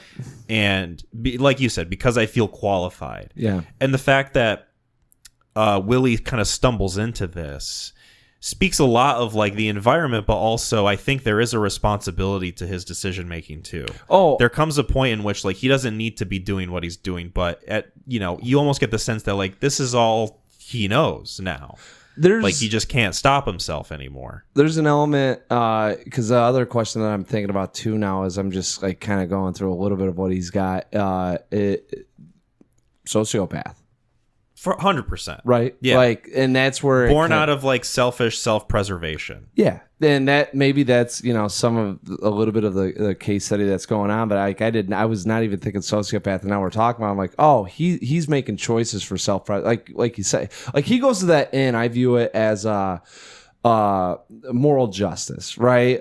But honestly, he probably went in there thinking like, this is what we're doing now, so I'm going to do this. Like it literally means nothing to him because he knows he's going to have a sheet of paper. He'll put it in his pocket. He'll have some warm food, and then when he leaves, he's never talking to him again. He goes in, says Heil Hitler, expecting everybody to kind of like fall in line and like kind of do what he wants them to do. But instead, he's met with this like kind of sneered resistance. Hey, the war's over, pal. Yeah, we're getting close. Like, who are you? And so you kind of like see him calculate like, all right, I kind of have to like switch up how I go about this. Yes. And so like it's not even from an altruistic kind of perspective that he has. It's more just like, oh, I have to improvise and readjust. Because I think what the next signifying scene, at least in my, now that I'm kind of like, and this is why we do this, like thinking about it, some guy says, hey, this man stole from me, he needs to be killed. And it's like everyone's kind of like, oh, are you gonna do it? And they're kind of like, hey, you don't got the balls. And he walks up, he looks the guy in the eye, shoots him, watches him go down, puts the holsters a gun, right? And he goes, all right, hey, let that be a warning. And then it just goes right back to bed. Yeah. You know, and then Freytag is almost more shook up than how Willie is. Yeah. Right? Because he kind of goes like, he goes in there and he looks around and he's like, all right, it's off. And then that guy's like, boy, man, that was kind of, it's a little rough, you know? Freytag maybe is the one character in this movie who has like kind of a moral compass that just gets like chipped away further and further as the movie goes along. I would almost say he's being held hostage. Yeah. Like he is almost, it's almost in the sense of like, I know what we're doing is incorrect, but also if I can't disband or else I'm going in here and I just saw what this guy did to 90 people. Right. And then I'm the deserter who's being shot at by this fucking, baby-faced maniac. Yeah, and I think that's why you see a lot of his emotional states waver towards the end. Like it's, there's shouting or there's like being disheveled or kind of non-intentional, disassociating almost. We're talking about this character and rightfully so pointing out his like sociopathic tendencies and like how he's only concerned with self-preservation up to a certain point that transitions into outright cruelty. There are moments, at least in the first half of this movie, where you do see like a side of him that kind of has like a little bit more of a softness, a little bit more of a care to it. When he takes the coat and he covers the other dead looter that was shot and killed next to him, or like when the mortar is going off and he starts screaming. Yes, you get the sense that this is like a scream of anguish more so than, oh, it's too loud and I need to hear my own voice. Well, that was a cutscene, so that was like a internalization of what he was feeling, right? Because it shows him screaming and then it just flips it and he's just standing there very stoically watching, right? So you could tell inside he's like, I have to do this because if I show that how I'm reacting towards this, like people would be like, that guy's a fraud. Is that the last sort of semblance you get of any sort of like humanity inside of him? No, that you see. No, the last little bit I would say is when he's relating to the comedians. And and that's where like you get into some of these things. It's like I guess it's a very conflicted character because like I say sociopath, but like he tells that guy the truth. He goes, yeah, I stole this captain's outfit, or whatever he says, and then everyone's like, and you could tell like that was a moment of genuine conversation. He was getting lost in the sauce with this guy and was like, hey, I'm actually making a bond right now. Yeah, I can see that. To me, that scene was more so of like, I'm going to test the edges of what I can get away with. Sort of like the Walter White, I've got $5 million in cash in this bag right now sort of thing of like, I'm just going to say it because I want to and you're not going to believe me anyway. Well, I would agree, but if I like his facial reaction when it opens up, like his eyes get big. Yeah. I could be way off. Like if he sat there and said it and like was like sneering, or had that kind of steely-eyed look of like, hey, like whatever, right? I would be more believable. But I feel like if I remember right, and I could be off, but like he had a reaction of, oh shit, because he doesn't follow up with anything. And then it kind of gets like he looks around or he's just, like, hey, someone else fill the air. Yeah. Because he's not going to be like, hey, right? So, but it also could be that point of, testing the boundaries of seeing what I could get away with. I just don't know if you do it with that group. Yeah, and I mean, it is either way. It's still a good scene of like, yes, I'm gonna actually tell the truth and nobody's gonna believe me, sort of thing. I'm always a sucker for stuff like that, especially when it's done that well. So I think something that I kind of... You caught me. Yeah. You got me. WW. Something that I sort of bump up against this movie. Yeah. There's things about this movie that I'm like still kind of like working through, a little bit conflicted on, is the way in which it portrays the atrocities, and that in relation to a lot of what this movie's tone is sort of going for. Because I like the display of how he falls more and more into evil, and how you see that through his character, you see it through his actions, his behavior, his words, his dialogue. Like, you see it unfold through him directly. Mm-hmm. And I think that is the best thing that this movie has going for it. The thing that I'm a little bit more shaky on is the tone in which it is showing these things happening, and how much does this call for a more like kind of dry, dark comedic lens, and how much is this supposed to be taken seriously? So like, I'm thinking of the scene in which they're shooting the people in the pit, and it's not even that they're past the scene with the mortar. They're all kind of standing there with their pistols, and they make poor what is his name, Freetag? Yeah. They make poor Freetag go in there and like shoot the guy himself, and it's an effective scene. For me, it's a little bit too long in the tooth of like, all right, we're kind of living in the misery of this a little bit for my liking. I think that's the point. I mean, and I get that that's the point. Yeah. But when you frame it in a way that it's like, oh, it's you don't see the bodies in the pit, right? Which I think is a plus. But you're also only on this guy reacting sheepishly to having to shoot this poor moaning man that's dying in this pit. Yeah. It's like, yeah, this is like a scene of patheticness, but also while I'm watching it, I can't help but think like, am I supposed to like find this a little bit funny? Like that the situation is unfolding? Because like you've got the pattered off shots like after a while where it's just like boom, boom, boom. Yeah. It feels something out of like a dark comedy. Yeah, I don't know if it's necessarily going for that. I would almost say that like kind of with me with some of the stuff, it's more of like a nervous laughter out of it. Mm-hmm. I think what they're doing is hanging on the realism of being in the moment, and some of the times like we get and I can't remember like Schindler's List, not to say, I mean, it's a great film, but I do think that they can elevate and then bring it down, right? Then there's the other one that, what did we watch in theaters about the Jewish camp with the guy? Zone of Interest, right? Where they hang on a lot of these moments, but they don't. In my Letterboxd review, I make a direct comparison. But yes. Continue. Well, you can't help but do it because like this was a real camp of German deserters, but like you can't help but like compare it to like a Jewish, concentration camp. Yes. But I think what it was is just it's taking these real life moments of these people, and it's kind of showing you how despicable they were and what was occurring, and how this was nothing more than stepping on an ant and wiping it off your boot. Yeah. And I think that's where you get some of like, to them it's funny because they have no connection with what's happening. Mm-hmm. So it's not necessarily as we're supposed to be laughing as audience members, but how they were just handling what was happening. Like we just watched. So that one hit me in particular because like, and I can't help but also think about the World War I movie, All Quiet on the Western Front, where we get into this like very brutalic fight scene, right? Yes. And you kind of see the wages of war, but this is also in the sense of very brutally done. Like you're murdering people, mm-hmm. right?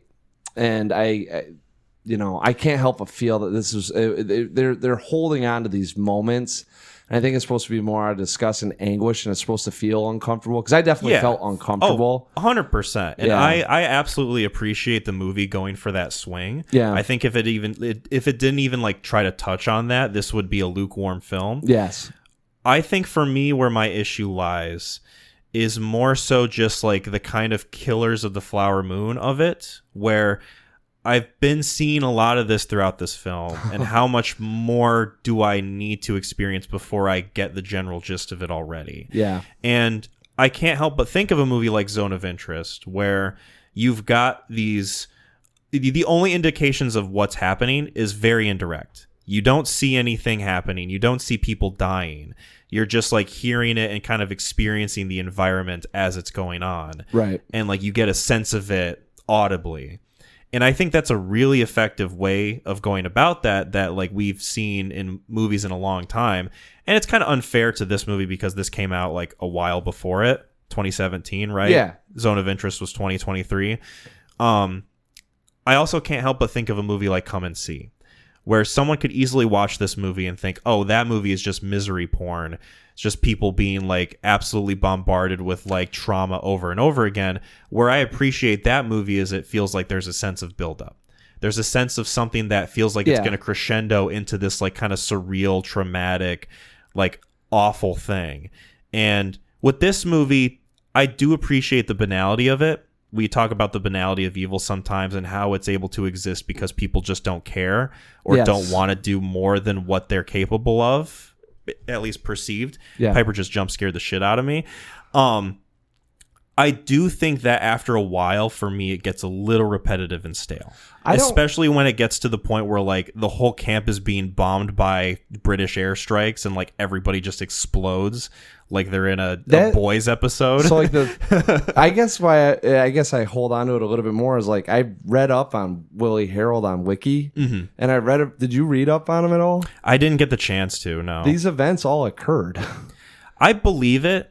And you know, it is a tough thing for me to reconcile with, ultimately. I think I had a little bit more of an appreciation after seeing it, being like, wow, this is wild. And these events, like, it has a little bit of like a Scorsese film with just like Wolf of Wall Street. Yeah. Like, we're going to keep making bad choices. Everyone's a fucking piece of shit. Everyone's reprehensible. We have the power. We can do what we want. There's no consequences, right? And then you have a scene where the airstrike comes down, and like it's so funny to me too because it's polarizing. Because like leading up to that, like you're at a point of all right, I'm with this anti-hero here. Do I want to see him get bombed? Do I want to see that, or do I want to see him get his comeuppance elsewhere?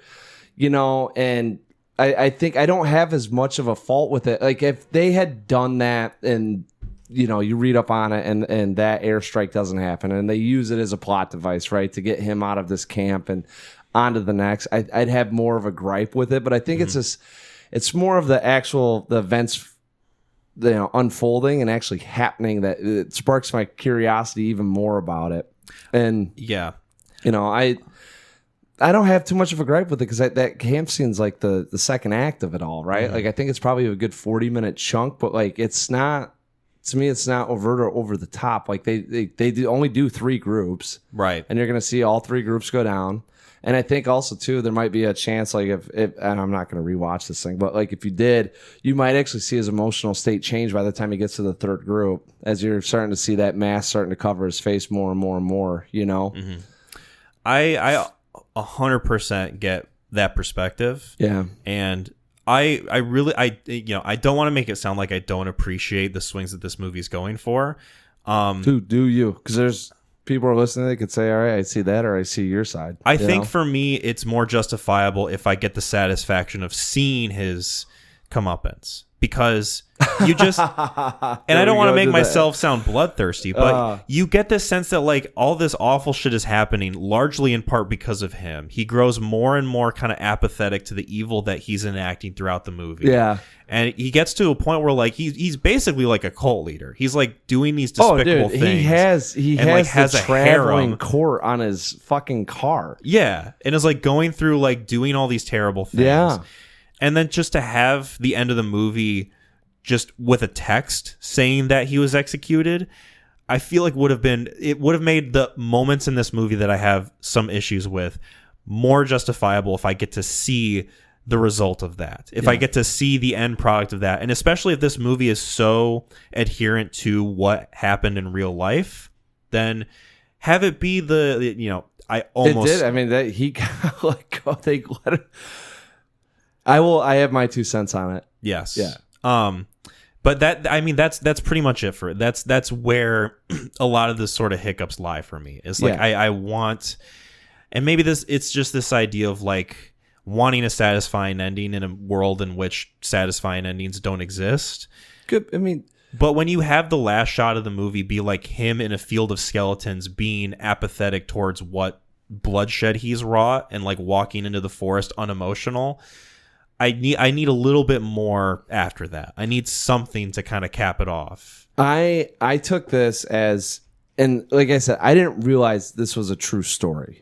So my whole time, I took this as everyone that participated in a high-ranking state within the German, not, the Third Reich, right? It was more of an examination about maybe their mindset, how easily it was for them to be convinced to do these awful things. And I think everything that occurred with that and with his actions and being caught and going through this stuff, you're also seeing how that whole area was just complicit with what was going on, right? And so when you get to the end, he's in the courtroom. They're saying all these crimes, and he actually corrects the guy and says, no, this is how I killed that guy. And then you got the guy sitting behind him being like, he's good, he's good. It's just more of a showing of how awful that whole situation was. So while it would have been great, and like you said, I actually appreciate it from that viewpoint of like, maybe you want a satisfying ending, but there's nothing satisfying that happened, from that time besides, Germany going down. Was that you get to see how everyone else is aiding and abiding with these actions that these people are taking just because it represents nationality and it is a, hey, you're doing the right thing because that's what our leader said.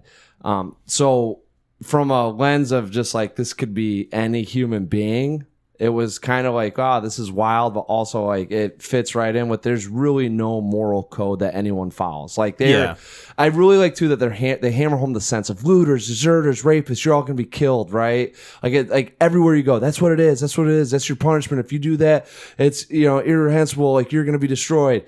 And then you get this guy that kills all these people, does all these awful things, and you got this fat jowled, fucking white guy back there going like, he did right for the country. He's got some passion. Let him go. And it's just like, yeah, okay, sure. And I think that is a great look at this idea that goodness and self-preservation cannot coexist in the world of Nazi Germany. Yes.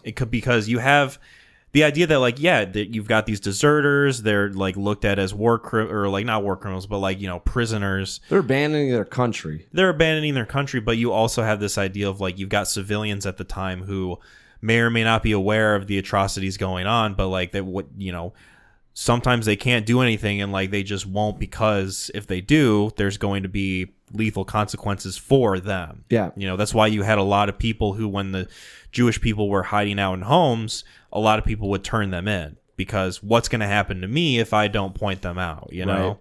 Right. And so this idea that this is just how the environment is, and it fosters this evil out of the necessity for self-preservation if, you don't have any sort of sense of sacrificing yourself for the greater good. Right. And I think that, out and out is my favorite part of this movie. Also, just impressive how this movie looks. I love the black and white. Oh, it looks fantastic. Shot on, within the. It's not on location, right? Mm-hmm. It's not done, and there are certain set designs, but yeah, for the most part, this is outdoors, and it always looks great when it's out. I'm a big on location guy, and I think you can tell when a movie has black and white just for the sake of having it, and you can tell when a movie has it for the purposes of evoking this idea that you're watching footage from a documentary of World War II, or the idea that you're watching a movie that's older than it is, when you've got the blacks and the whites as deep as they are in this movie. And when he's on the ground and he's got the dirt on his face, and it's so detailed but yet still fits with the theme of what's going on, think is great. I will also say too, it can play into the story that you're telling and looking at the choices that are being made, saying that these are black and white choices. This is either a good choice or a bad choice, right? Mm-hmm. You're either doing the right thing or the wrong thing, right? Which is also we're living in a world, where it would have been interesting to had this thing shifted into color, where there's a little bit more of a gray area, but kind of view it as it's been reduced, right? Especially within Nazi Germany, either you were making a poor choice or a good choice. That's where kind of the civilization had gotten to, at least within that area. So the character of, let me pull up the cast list. The character of Kapinski who is the one of the men in the was it farmhouse? Who, Yeah, is he the guy that stood up to him? Yeah. It's so when he and Freetog get back to, because I think they return to the house in which he was shot at, or where he oh, maybe because he said take a left here. He knew there was a farmhouse over there. It's the scene in which he covers the guy with the coat. Yes, and Kopinski is the most kind of aggro guy there when he kind of takes them up as his company. You get the sense that Kopinski knows that he's full of shit, right? Oh yeah, 100%. He looks at his boots, he sees that the pants aren't fitting, and is like, "Yeah, sure, buddy, you're the captain." Whatever. Yeah. But then you never really get the expected scene in any other movie of that, where he eventually confronts him and they have a falling out, or something happens that's a turning point. You just get the idea that this guy is cool to go along with it as long as he gets to commit war crimes. I think because I agree. It always feels like he kind of knows what's up, but he can't call him out. Mm-hmm.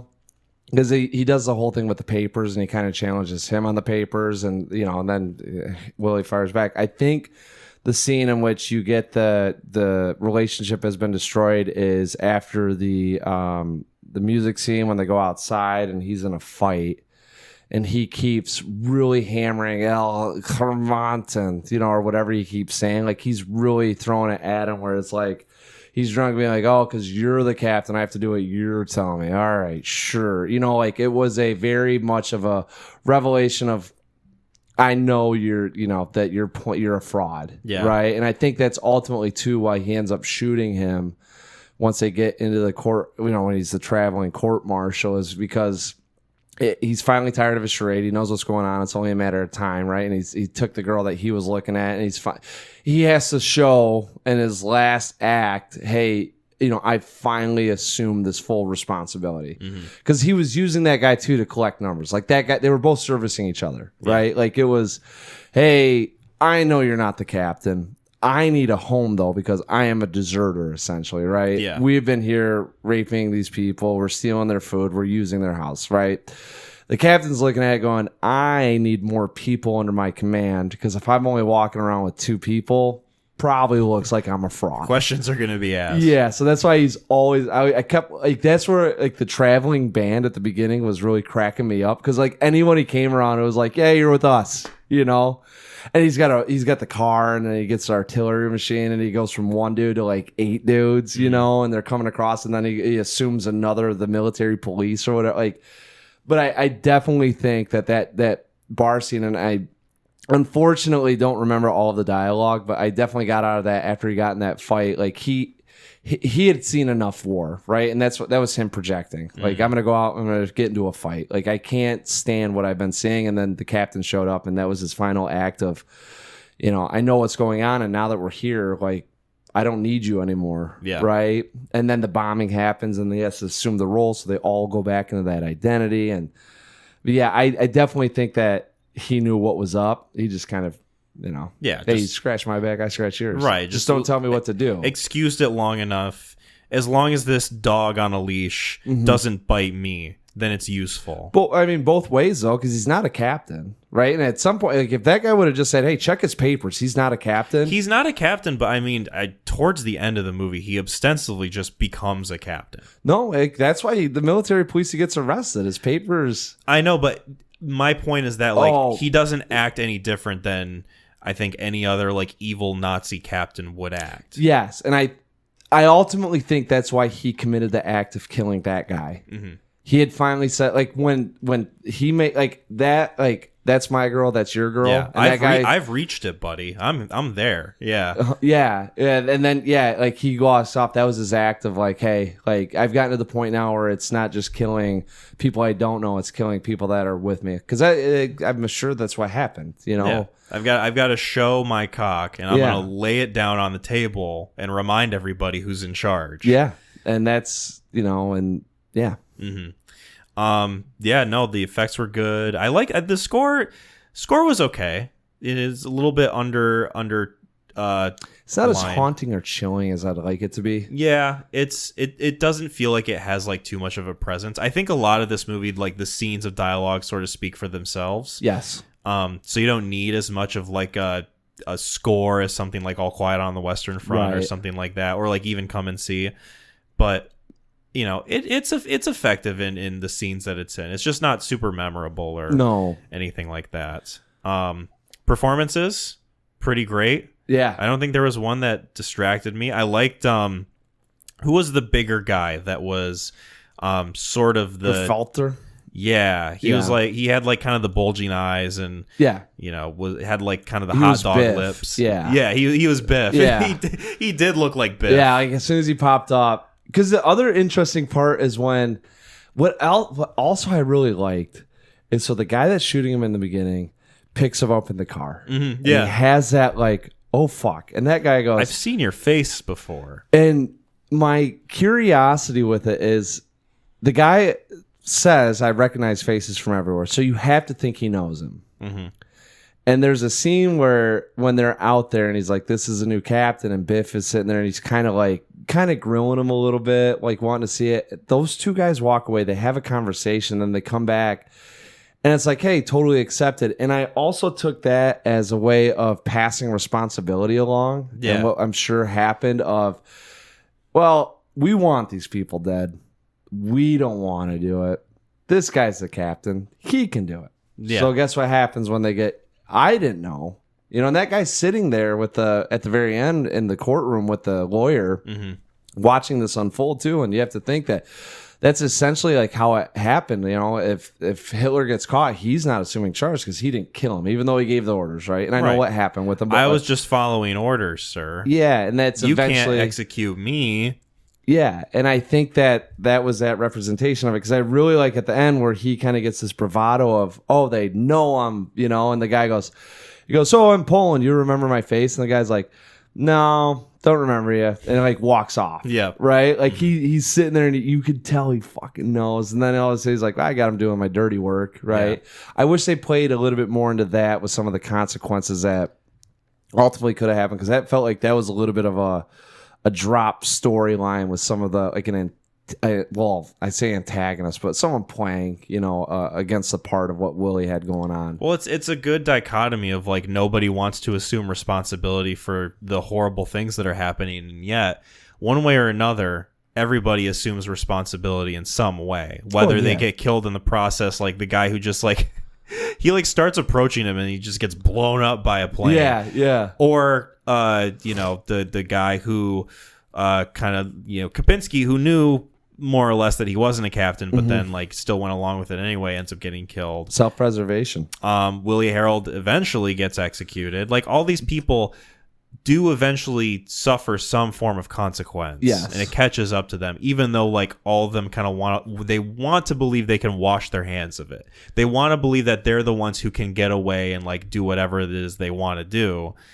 Much like Willie and his crew towards the end of the movie. Yeah. They feel like I can escape this. I'm above all the stuff that's happening. And I feel like that scene when he walks into the forest and all the skeletons are on the ground, to me, was sort of twofold of like, I'm above this, I don't care, I'm going to walk away. But also this idea of I, you know, the effect that I've had, the blood that I've shed, doesn't matter. Yeah. Like, who cares? There's like sort of this nihilistic perspective of it where it's just like, hey, it happened anyway. What the fuck are you going to do? Right. It was going to take place no matter what. And then just like walk into the darkness of the forest. I think that, to me, the most striking visual of the movie that can mean multiple different things. It's a good point. I didn't even really pick up on that. Yeah. It's the most like abstract scene in the movie. Yes, 1,000%. It's the only one that it's kind of like zone of interest where it kind of pulls out, you know, I'm not going to say like what happens, but you know, towards the end there where it gets into a little bit more meaning. Yeah. Anyways, but yeah, that's a great point, which, you know, also like I view it, I don't know if it's like we say getting away with it. I truly feel like we're above the law aspect. Like it's not necessarily that I'm getting away with it. It's I'm entitled to do this. I can do this. Mm-hmm. Yeah, that's where I think it gets into. That's where to me it's always like kind of fascinating within that time of what people were doing, because like at the end of the day, you should know it's wrong to kill people, whether, you know, if different race, nationality, sex, whatever it is, right? Like that's inherently wrong. And to have that atrocity occur and all these people like you're like we were talking get away with it.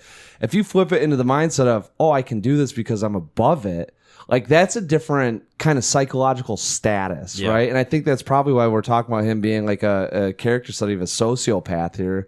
Because like once he assumes that, right? That's why he's got the traveling, martial court going on, or martial law, or the court martial truck, right? And even like you get like a few scenes of compassion sprinkled in. You never get the sense that he feels guilty about anything that he's done. It's by the end when he's sitting there and he's like, no, I didn't hang the mayor. I shot him. Let's just get that squared away. And hey, mister, I want to get this straight. Yeah. And it's like, see, he's owning up to it. He knows what he did. He's saying that it takes a lot of guts to come out here and say that he didn't kill a man that way. And he understands. It's like, fuck, everyone's psychotic. Yeah. And like at that point, I was like, I feel like I just watched a character unraveling, but I don't know if I did because like it didn't.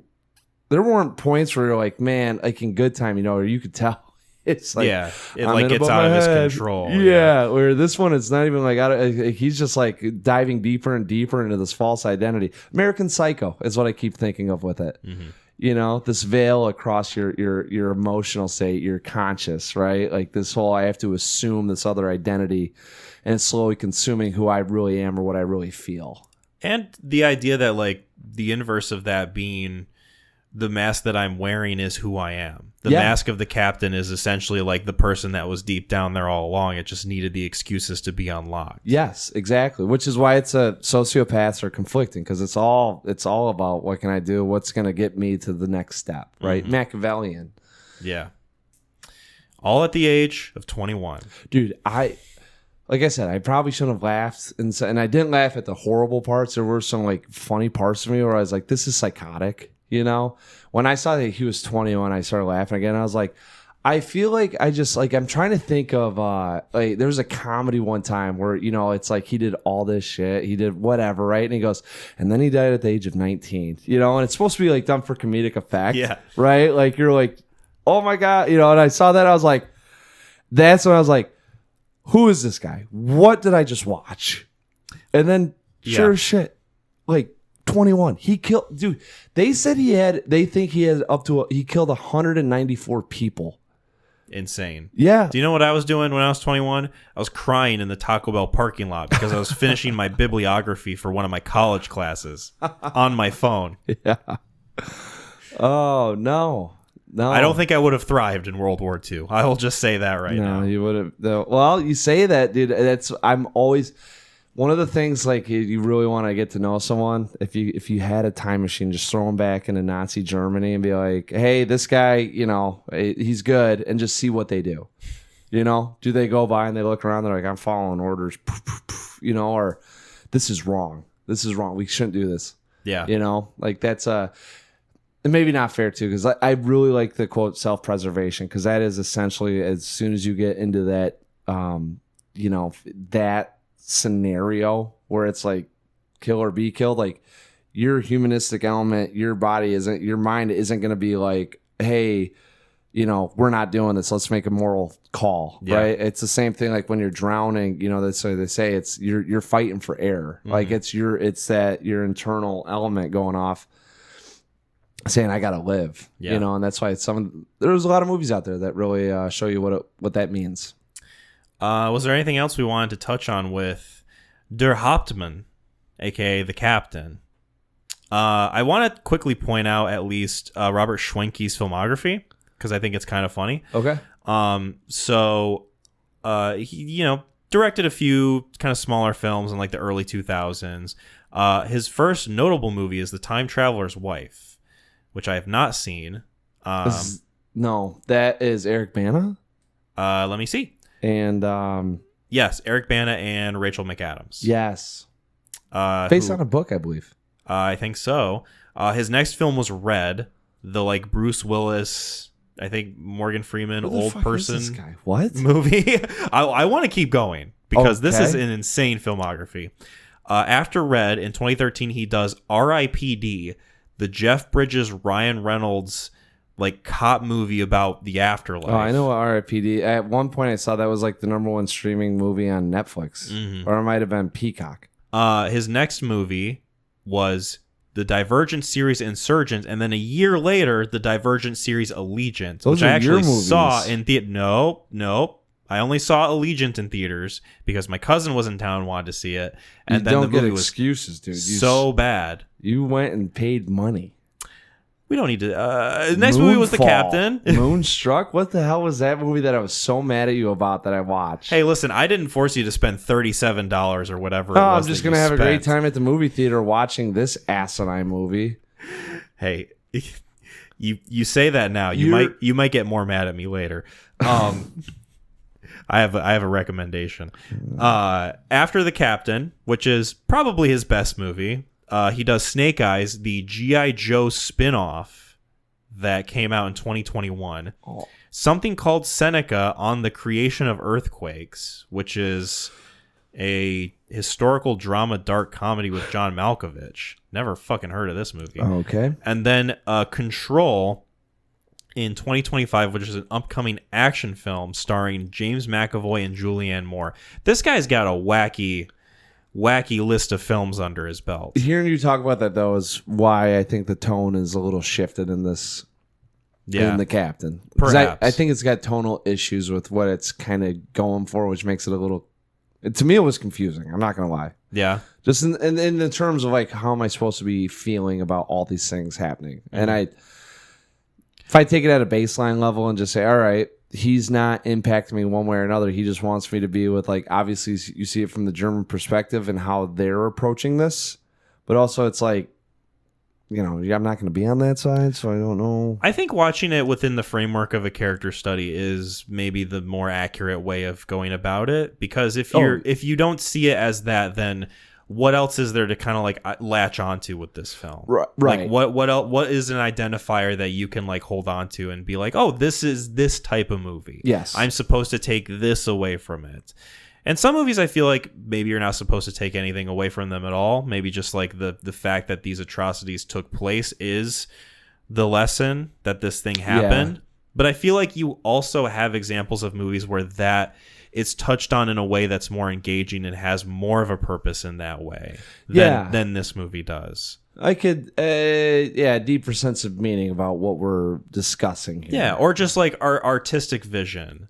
Zone of Interest has a deeper meaning. Yes. It sprinkles in the artistic vision with it, but yeah. Yeah, for sure. You know, Schindler's List would be another like one that pop up on here maybe because I would absolutely love to talk about Schindler's List. Watched it for the first time this past year. Oh, really? Mm-hmm. Interesting. Yeah. I have not seen that since high school history class. I'm surprised it was never exposed to me in school in some form. You know, that not was... even like a scene. Actually, no. We did watch one scene in my Holocaust literature class, and it was the shower scene. You were going to say something. No, well, I was going to say, like, I think of the time, like, before we've had all this content out, like, when it was, like, limited media, right? Like, you have your TV, you see a movie in, maybe you own it, maybe you don't. Like, you don't just access. I think that was one of the more... I don't want to say taboo movies, but because of everything that it's kind of portraying, especially we're 50 years removed from the Holocaust. Like that's kind of like it wasn't that long ago. Like you talk about a 6 million people genocide, and then you're like 50 years. I mean, maybe 50 years is a long time. I don't know, but I feel like it's kind of it could be very easily slippery slope if not told. And I think. One of the greater strengths of that specific movie, which we can save for that discussion, is the balancing act that it walks. Ultimately, yes, and maybe this was going for the inverse effect. Yeah, that could be also it too. Like this had a little bit of American Psycho to it. Now that I'm thinking about it, right? I think it also just depends on like what you like in that sort of thing, what you want out of that. Take American Psycho, but don't have it in a World War II sense and genocide of people. Right. Could be all right. I think given that this is from an historical context, makes it feel weird. I agree. Shall we get into ratings? Yeah.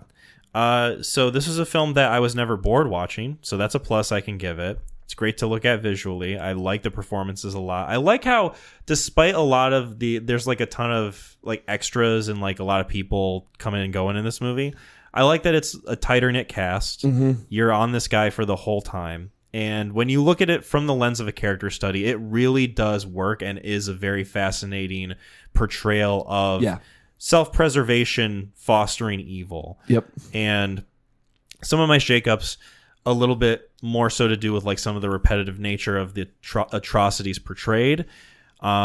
The unsure nature of how Robert Schwenke wanted the tone of this movie to be. Maybe that's just from a background of doing young adult movies, or... It's kind of what I'm hearing is that he's got a lot of PG-13 kind of not maybe slapstick, but definitely intended to be comedy. There's, multiple juggling acts in which like some of the ball is dropped during this awesome, otherwise half-hour display. Yeah. And that's kind of how I described it in my Letterboxd review. Shout out to that. All 15 people following me on there. Boom. Including my girlfriend. I really wanted to love this movie, but I ended up just liking this movie. This is a solid 7 out of 10. Nice. Don't think I could ever see myself revisiting it, but will I think about it throughout the length of time that I have on this mortal coil? Probably. Yeah. There'll be instances where you will see someone that you're like, oh, they're Hampton, right? They're Hauptmann. Der Hauptmann. I took 1 semester of German. It's paying off beautifully this episode. Oh, you could have easily fucking read these things off, couldn't you? Could have. God damn it. I didn't. You couldn't give me weapons, huh? Anyways. That's that need of self-preservation, baby. Yeah. See, so you can see how I would do in Nazi Germany. Der Kacke us. No. I enjoyed this film. Like you mentioned too. Like you're not walking away from it. I think in the terms of like average moviegoers, probably would not recommend this to someone. I definitely think if you're either into case studies or you have an appreciation for well shot films with good acting performances, you can hop into this thing. Yeah. My takeaway from it was just seeing a little bit of we talk about a case study of an individual, more so about a class of people.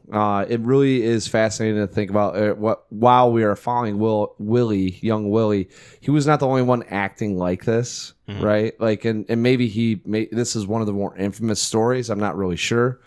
But yeah, tonally, and like I said, it was kind of like you have uneasy laughter. There's kind of like it's kind of dark humor, but is it classless or lacking tact?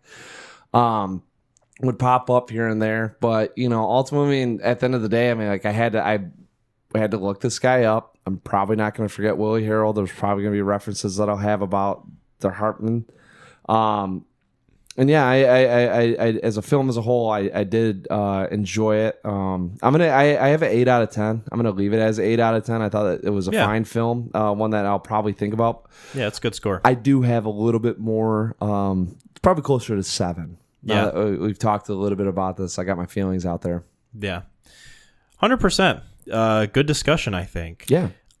Speaking of good discussion, we're gonna have a great discussion with my recommendation that I'm going to make. So, movies that are coming out in theaters. I have the list pulled up for what's coming out this Friday or what is already currently playing. Anything that's sticking out to you that we can talk about either in theaters or on streaming, something that you're curious would be a good discussion. No. And I'm going to tell you right now, I've been out of the loop once football hits of what's happening. So maybe that can be something we discuss later. We can maybe pinpoint it. Oh, something in theaters? Yeah. I'm sure that there's got to be something that's coming out or that's around that should see. Cool, because I would have no idea how you'd pair any movie to what I'm about to recommend. So I'm going to preface this right now. I feel like it's been a while since we've had a truly crusty, scuffed recommendation. A movie that I know is not going to be up to quality, up to par. But I feel like we can't let ourselves get soft. We can't let ourselves just talk about competent to great movies all the time. We really could. We could, and I like doing it, but I kind of miss the days in which we would just rant, take something to the cleaners. Yeah. And I feel like this is a movie that has Such a strong potential for that. I've seen it. I feel like you might have seen it, but I don't know. Maybe you avoided it like the plague when it came out because you were a little bit older than me. When did it come out? 2006. 2006 film. Yep. Not a great year for movies, I will say. Nah, it's getting a nostalgia hold on me. You're probably right, but I could probably find that year and be like, I love this thing, love this thing, love this thing. Oh, maybe you'll have that thought with this movie. It could be. It very well could be a Congo. It's funny because it does relate to an animal. 2006. Yep. Does it also relate to a secular fashion? I don't think so. Okay. Unless you consider this wholly opposed to all religions, which it could be. No, we'll find out. So it's about a dog. Arf, arf. Lovely dog. Nice dog. Shaggy dog. Clifford? No, I literally said the title. What? The Shaggy Dog. The Shaggy Dog? Do you not know what this is? No. Tim Allen's The Shaggy Dog, 2006. This is a live action where he voices a dog, isn't it? I'm not going to give it away. I want you to discover this movie because I didn't know you didn't know this movie existed. Can I show you the poster? Sure. Yep. You've seen that poster? Yeah, yes. But you have not seen this movie. Come on. I'm 16 when the Shaggy Dog got released, and watching films for irony was not in my activities. I'm recommending the 2006 film The Shaggy Dog. It's on Disney, huh? It was made by Disney, so ostensibly it should be on Disney Plus. I haven't verified it yet, so it could be one of those that I get they just Preston this week, and maybe we found an activity. There you go. Nice father-son bonding time. Oh, until he sees me just yelling at the TV. You're right. He just decides to go in his room, watch his K-pop Demon Hunters for the third time. Why can't we watch D-pop or K-pop? Because Kyle recommended it. God damn it! And maybe K-pop's the movie that we watch with Shaggy Dog. I don't want to make a promise, but who knows? There could be some potential there. I'd watch it again. Shit, just for the music, it's a bop. Yeah. We'll find a pairing, and that might be the easiest too. Now that I think about it. Anyways, we'll figure it out. We'll figure it out. Yeah, we'll post. Cool. So I'm excited. Sure, you are too. Listen. All right, I'm gonna say this thing could be awfully enjoyable. It could be, or it could just be awful. It absolutely has the possibility. Yeah. Has the possibility. Has the probability. How about the pausability? Oh, it's your boy. I can tell you one thing. Our next discussion is not going to be rough. So if you guys don't want to be spoiled for The Shaggy Dog, starring Tim Allen, directed by Brian Robbins. That sounds like a journeyman-ass name. Be sure to check that movie out before episode 103. Thank you guys so much for listening to this episode of the Neon Crew Podcast. You can find us on YouTube, Spotify, and Apple Podcasts. Be sure to subscribe to the YouTube channel and give us some 5-star ratings on those other platforms if you haven't already. Check out our Etsy page. We got some merch for you. You guys can buy some shirts, nice and lovely and warm. Keep your body all right temperatured when you're in the trenches of World War II. Be sure to check out Gideon's page because he does our music, and check out Lauren's page because she does our artwork. You can find pages for them in the description below. Check out our social medias. We're on Facebook, YouTube community, and Instagram. Be sure to update you guys on upcoming episodes that we will release. McLean, what do you have to say for this barking mad episode? Hey, WWTHD. Bye, everyone.